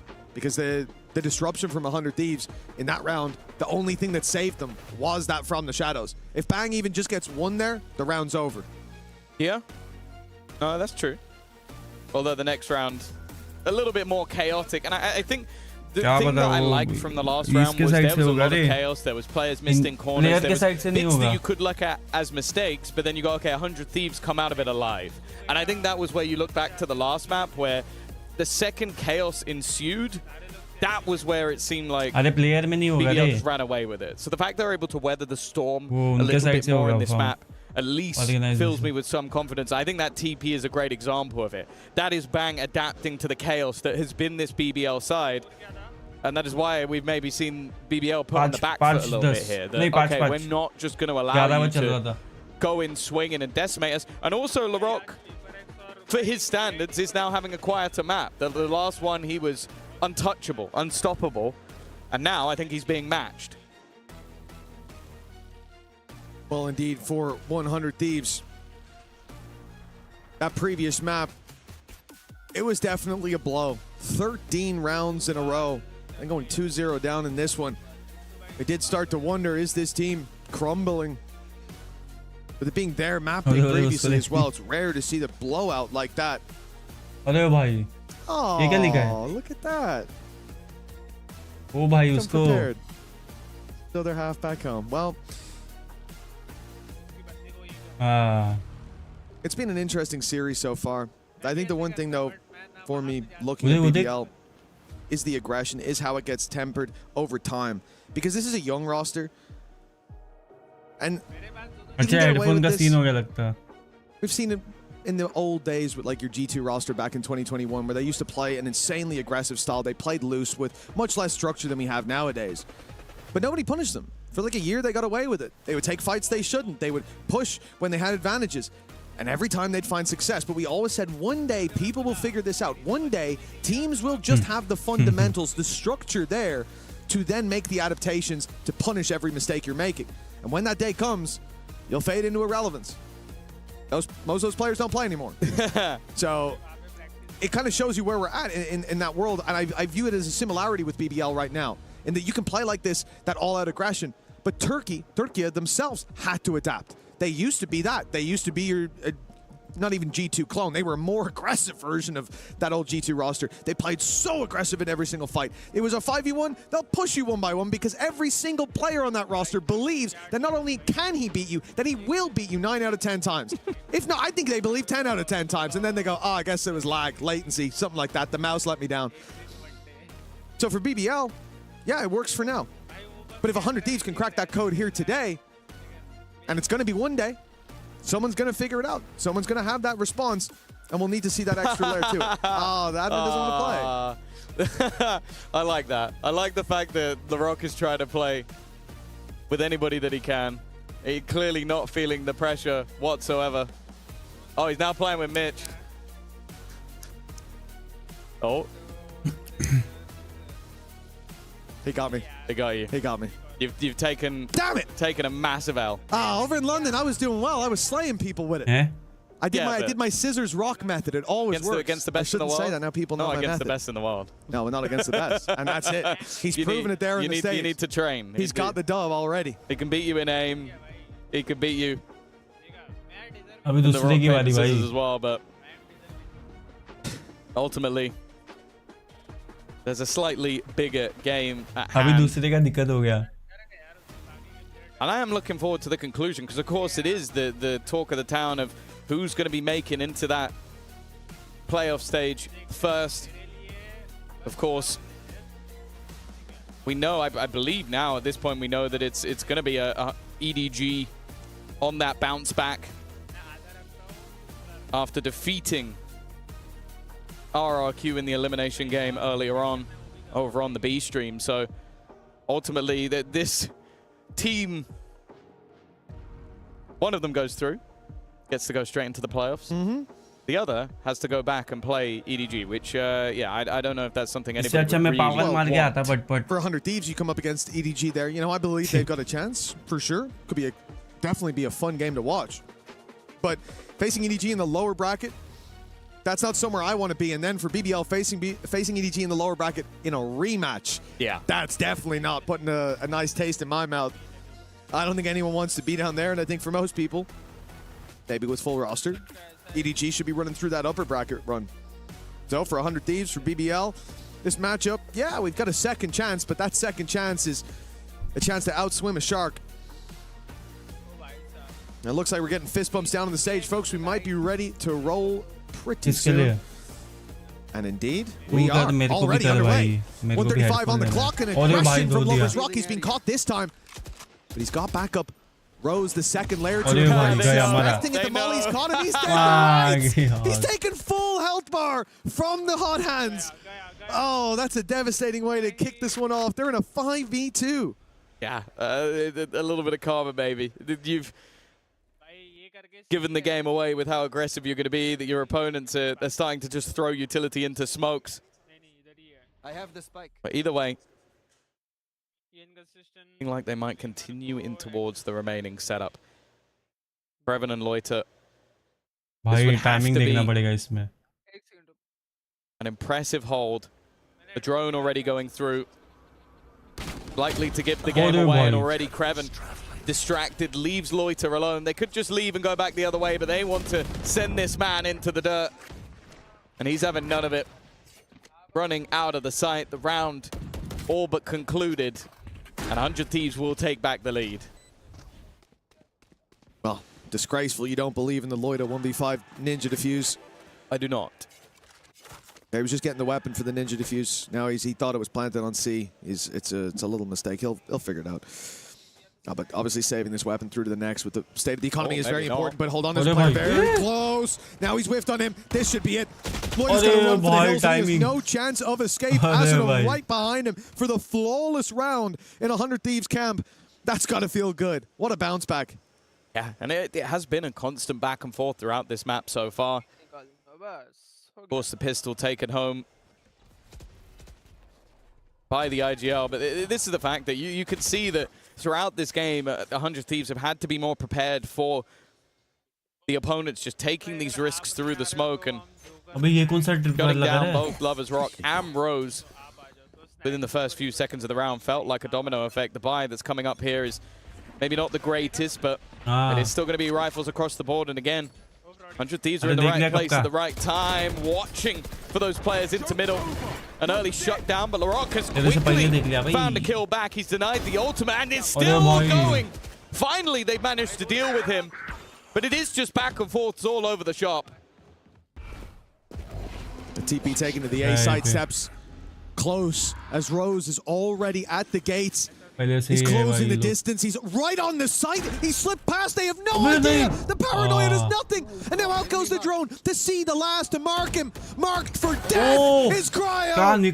Rose single-handedly solving the problem that was that 2v2 and putting us neck and neck at the halftime. Well, correct me if I'm wrong. That is him winning the first round and the last round of the half. 3K in the first, yeah. And then doing not a lot in between.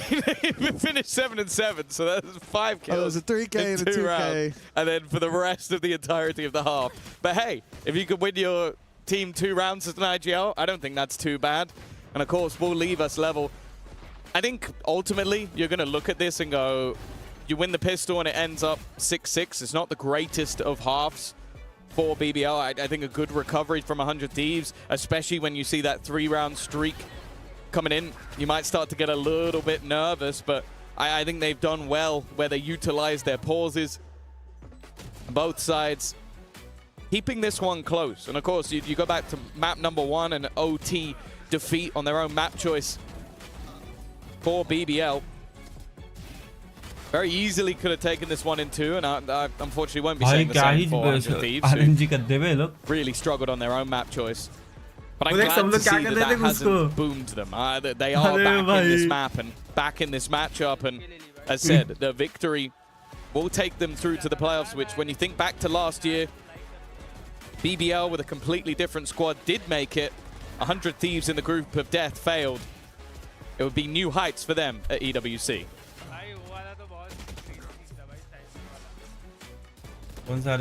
Yeah, I think the main one in BBL's camp, just the fact that this is a roster that after those changes come out to the Yoru, we see them fade a little bit, right? They have to take time to adapt, but they don't have time going from an international to a regional event. The meta shifts multiple times, and playing keep up, playing catch up is more so the issue.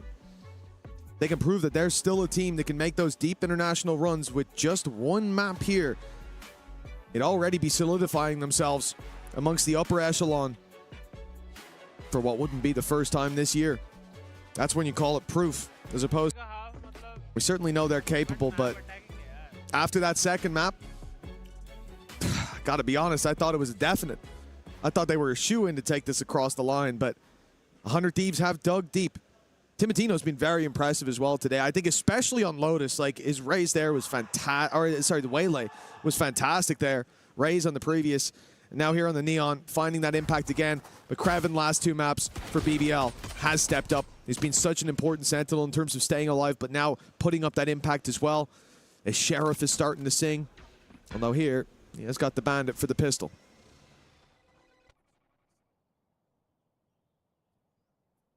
Slower. Patient start from the side of BBL. Maybe expecting some aggression on the other side as well. Of course, you do have that double duelist in tow, but it's Timotino's not walking out. But that's more of the bait. There's a second player up close, but he's been caught by the cam. Good spot. But they're not done fighting this just yet. Continuing that brawl towards the A site. Maybe trying to force them back into the utility. Yeah, this is all just a ruse towards that A site, right? Sending the drone out towards long. The cam's been checking the entire time. They want to take any early information, any silent alarms that could start ringing out of the hands of 100 Thieves, so they don't know that there's no one on A long. They don't know there's no one close on A short. And as a result, they don't rotate to the other side of the map, which means that all alone is going to be Cry. Although, actually, support coming through. Bangs on the quick rotation. Run through the smoke so quickly, and Bangs found 2. A shock dart kills come in, and all of a sudden, Lloyd is the last man standing. It looked like BBL had managed to strike with a surprise, but 100 Thieves, and especially Bang, looked more than ready for that play. Oh, for Loiter. It then becomes an impossible clutch. Not enough time to do anything. And another high-impact round from Bang.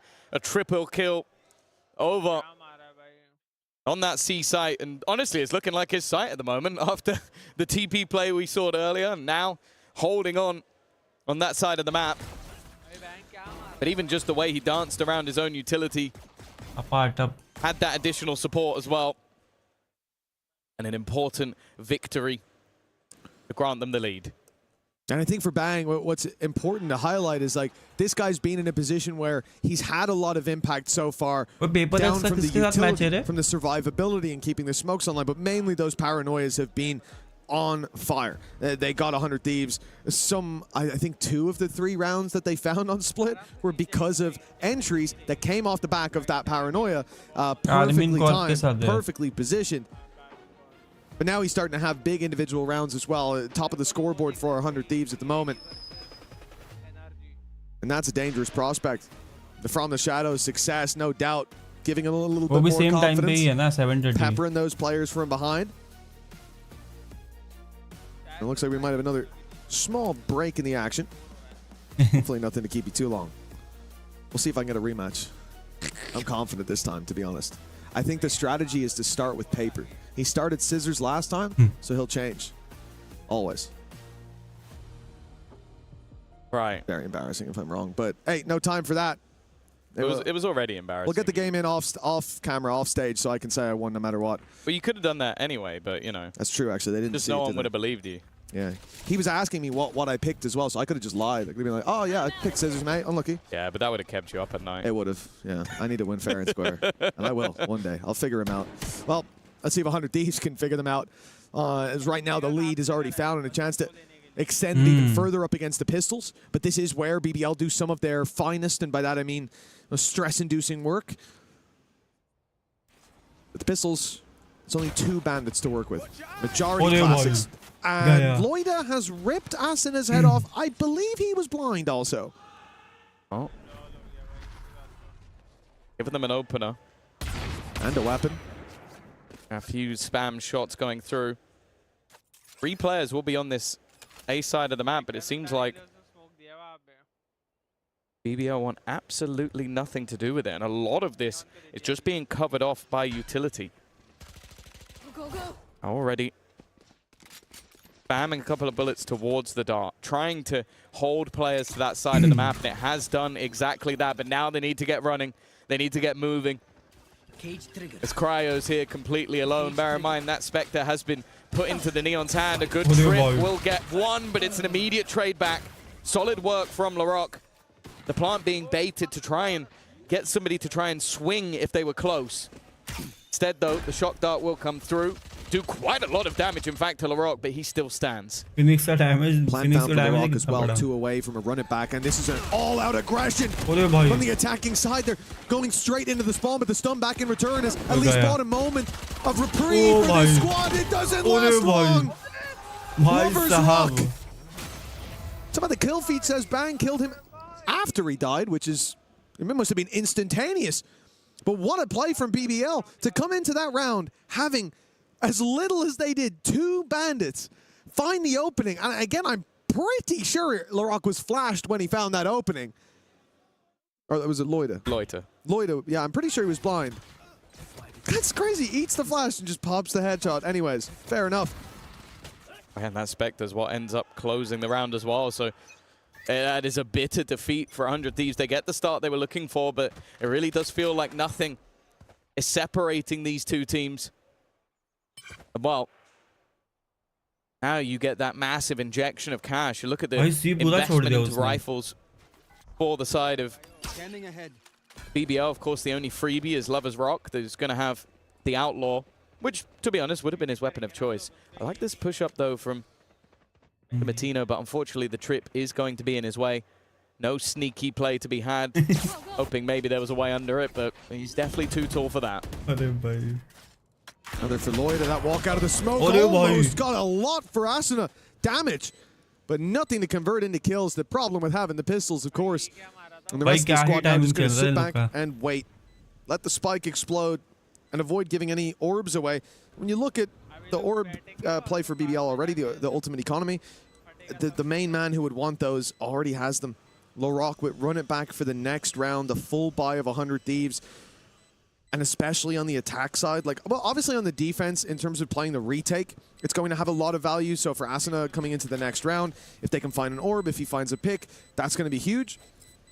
But Larocque can get them in. And the problem is, Larocque could probably just run it aside anyways, and I'll give him a pretty good chance of taking it. If he has the opportunity to go at it twice, it's a different story altogether. Well, that's what he was doing on the last map, on the Rays. He was just dropping down off high angles and then while landing, having enough time to correct and insta-headshot people. Like, his performance in the last map was phenomenal. And yeah, he's been a little bit quieter in this one, but with Loiter stepping up, Kreven up there as well, they are now in the lead. Now, the investment into the Odin is a new piece for them to deal with. But it seems like they found their gap. They found the place where they want to put the pressure on, and that is the seaside. The response from 100 Thieves is mid-control. The Odin spam is just to break that window wall and maybe do a little bit of damage, but nobody's there. BBL are playing a very direct game straight into the seaside, but already the rotates are there. 100 Thieves have the read, and that Hot Hands hasn't reached fully into backside. Run it back now, online. Larocque already tagged down to 46. The flash, though, might get him an opening. Never mind. Bang and Vora. With Rose and Lover's Rock down, they might think about leaving this site, running for the hills, and that's exactly the port of call. Problem is, the cam saw them, and Loida gets spammed to death, leaving Larocque to do it all. A 1v5. Hey, listen, I said second lease of life. This guy would be dangerous, but not against these odds. Yeah, fantastic hold. The initial delay, the catch of the flank immediately, and then just the pace at which we saw that rotation come in from 100 Thieves. Even though they left one man alone on that site, they felt incredibly ready to make that move back in. Now look at the time they actually pushed the backside. There's already about 4 players ready and waiting for BBL to try and make that move. Even still, it's another investment, but really does feel like this is going to go all the way. Neither team really able to find a steady footing just yet. There they are. Oh, Timotino has taken a lot of space and hearing a lot of steps. The rotations are already coming towards this A site from 100 Thieves. Guys. It's Timotino. They shouldn't expect him this early to be tucked in that corner, but they've seen him. Rose spotted the edge of him, but unfortunately couldn't land the shot. And so BBL now, having lost all that space in mid, you can't really just commit to the A site. You know the rotates have probably happened. You have to kind of re-clear that mid space so they don't have an immediate flank on you. And with no information towards the C side either, BBL are playing this round blind because of how this round started. Still, now they've been spotted. They've been seen around that middle area, but it does seem like 100 Thieves are playing into the retake this time. You have the run it back available to you. Maybe hoping for a kill off the back of the trip. Instead, he goes walking out. I'm surprised by that. It looked like a retake setup. Instead, damage being done onto the ult, but even still, they've got to be careful. And advantage still held. Timotino, the first to make a move. Kreven's shot not connected and bypassed by his opponent, leaving Lover's Rock in an impossible scenario. An easy cleanup for 100 Thieves and maybe a gamble or two taken by Cryo. I was surprised by that swing, but even still disrupting the take of BBL and now taking the lead back for themselves. I was looking at the minimap when he opened cam. Did you see if he saw them on site? Because I'm guessing he just... I think so. Oh, well, yeah. That's I thought he saw them in the cam. That's Maybe unhinged then. Is if he missed them, if they were behind the box, then that makes sense. You know, you just think, oh, I can get out on the site a little quicker before they get in. But I guess he did look like he was ready to take the fight. Swung out with intentions and, well, can't knock him for trying. A round win found nonetheless in 100 Thieves with the lead, 9-8. The thing is, for BBL, they're still able to buy into this one. और battle बत्तीस भाई क्या बोलते हैं? Okay, depending on how this goes. क्या gameplay मजबूत चल रहा है भाई.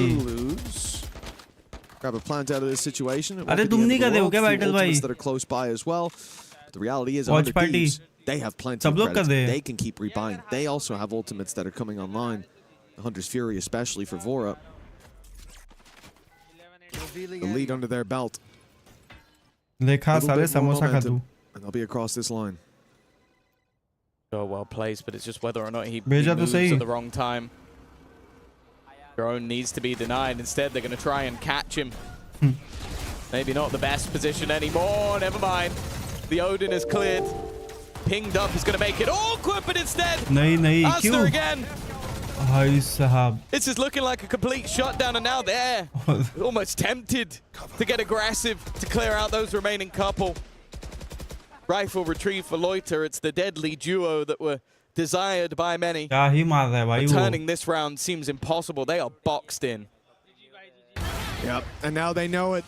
Timotino striking from behind with the operator, puts it down to just LaRock with 4 players on their way. And a very good idea of exactly where he can be.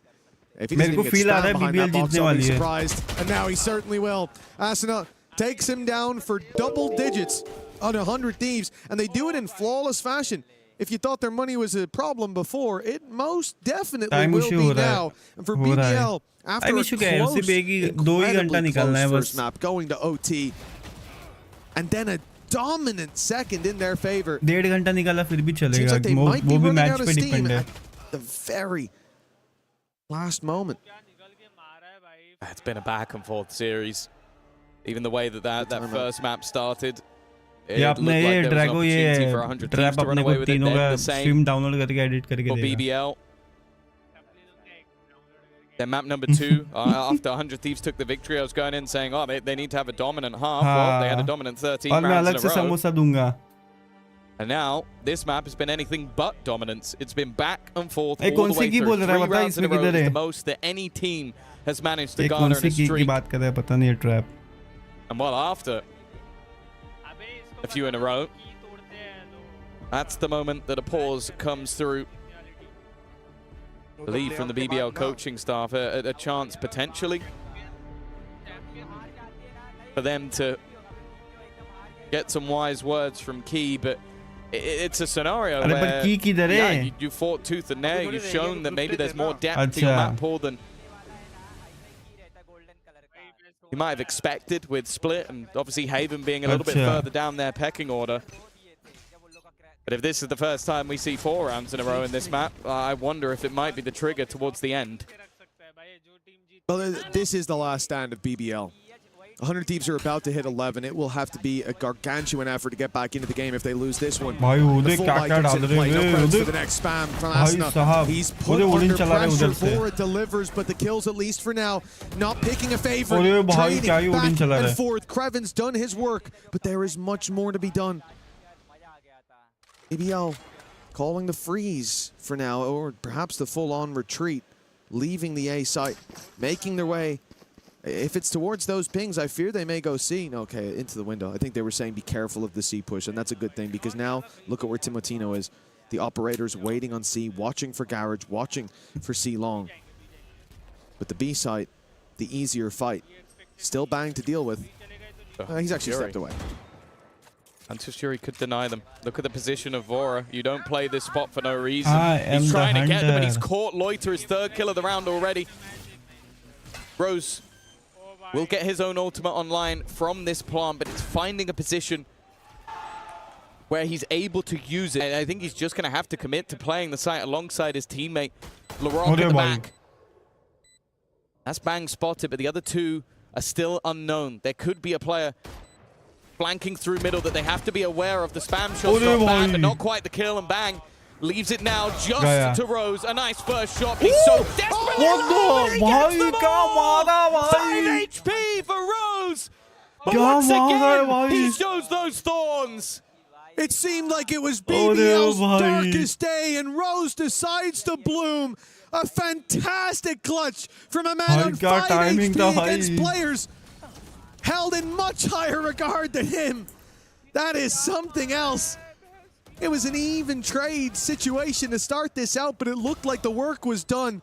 The game was over, and just like that. I didn't believe for a second. Not 1 second, especially when I see Timotino jump across to bait for his teammate. It looked like the freest kill of all time, but somehow Rose has managed to land the shots. 3 rounds in a row, we mentioned it. Nobody has broken that trend throughout this map so far, and still nobody has broken that trend. It took a 1 versus 3. Lucky to be alive is Vora. Oh, the run it back from Asno right away. They heard players in mid, he just wants to full pressure them. Still plenty of room left on that for him to find the battle, but not one that he wins. Rose dealing with that ultimate. BBL have plenty of their own in response to Hunter's Fury that had a lot of impact for 100 Thieves in the previous round. Now online for Rose thanks to his big clutch. The finger guns there. If Lover's Rock wants to up the pace and play pace even without that operator, might be the way to entry into Garage. And indeed it will be. Activated, fired in, and now with the stun, this becomes very dangerous, but that Molly has bought Asna a lot of time.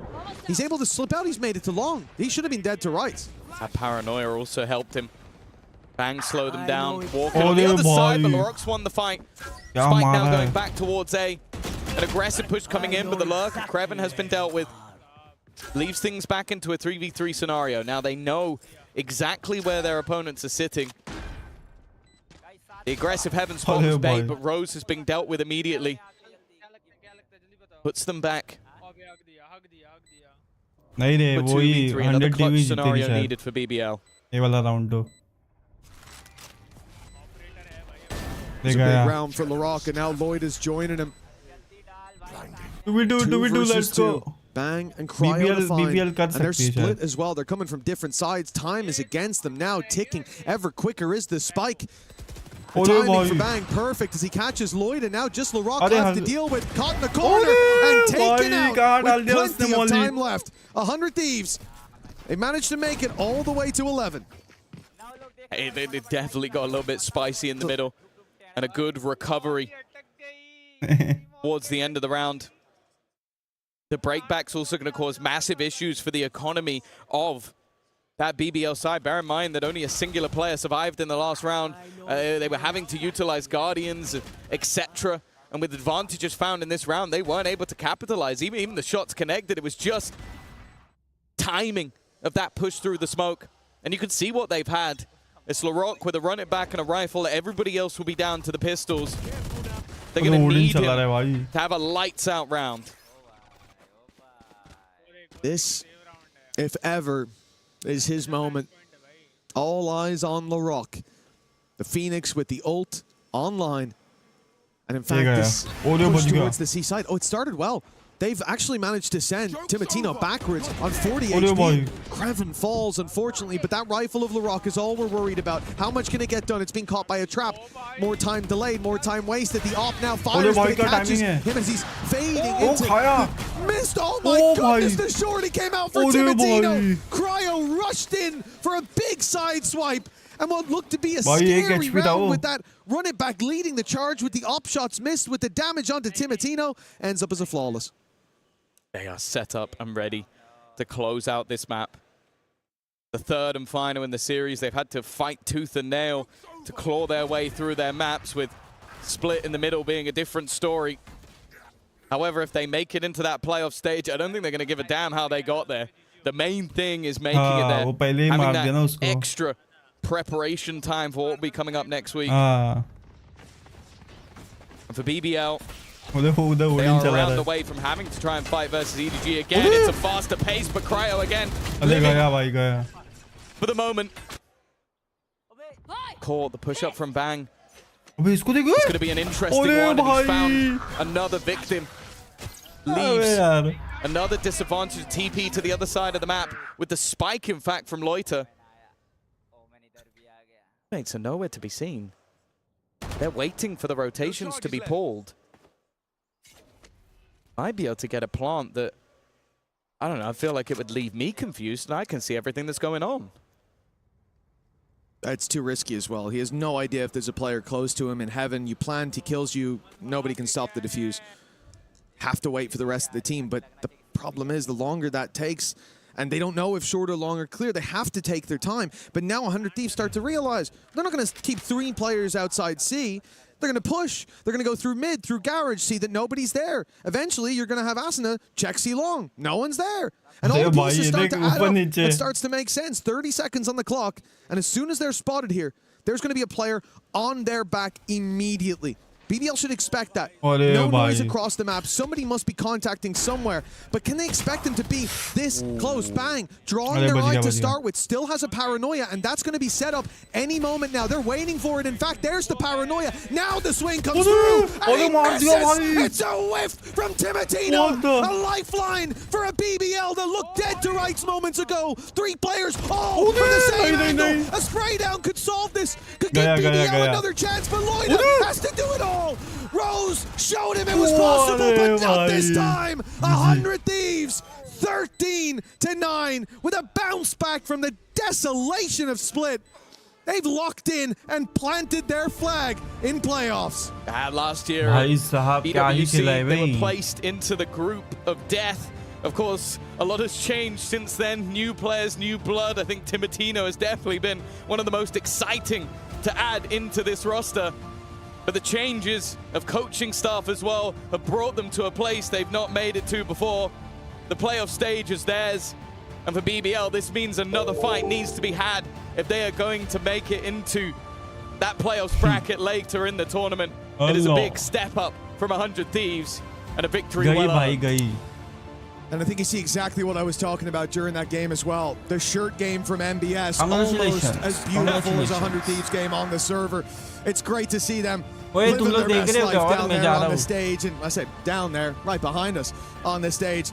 There's a lot of energy from these boys, and I think it was so important looking back at some of the moments where they were trailing, where they were down, even on Split. They find a round, a flash in the pan, they're on their feet. They're getting excited. They didn't allow all of the death blows that they were out of this game. And in the end, trap तो stream करने वाला है हाँ नहीं रे continue नहीं करता मैं अलग से बनाऊंगा नहीं मैं जा रहा हूँ मेरे को चाय भी पीना है यप चलो गाइस बाय बाय मैं थोड़े टाइम में वापस आऊंगा स्ट्रीम चालू करने अपन गेम खेलेंगे फिर आ रहे हो नहीं अभी नहीं मैं आऊंगा 8 बजे आऊंगा 8 PM okay 8 PM stream time bye bye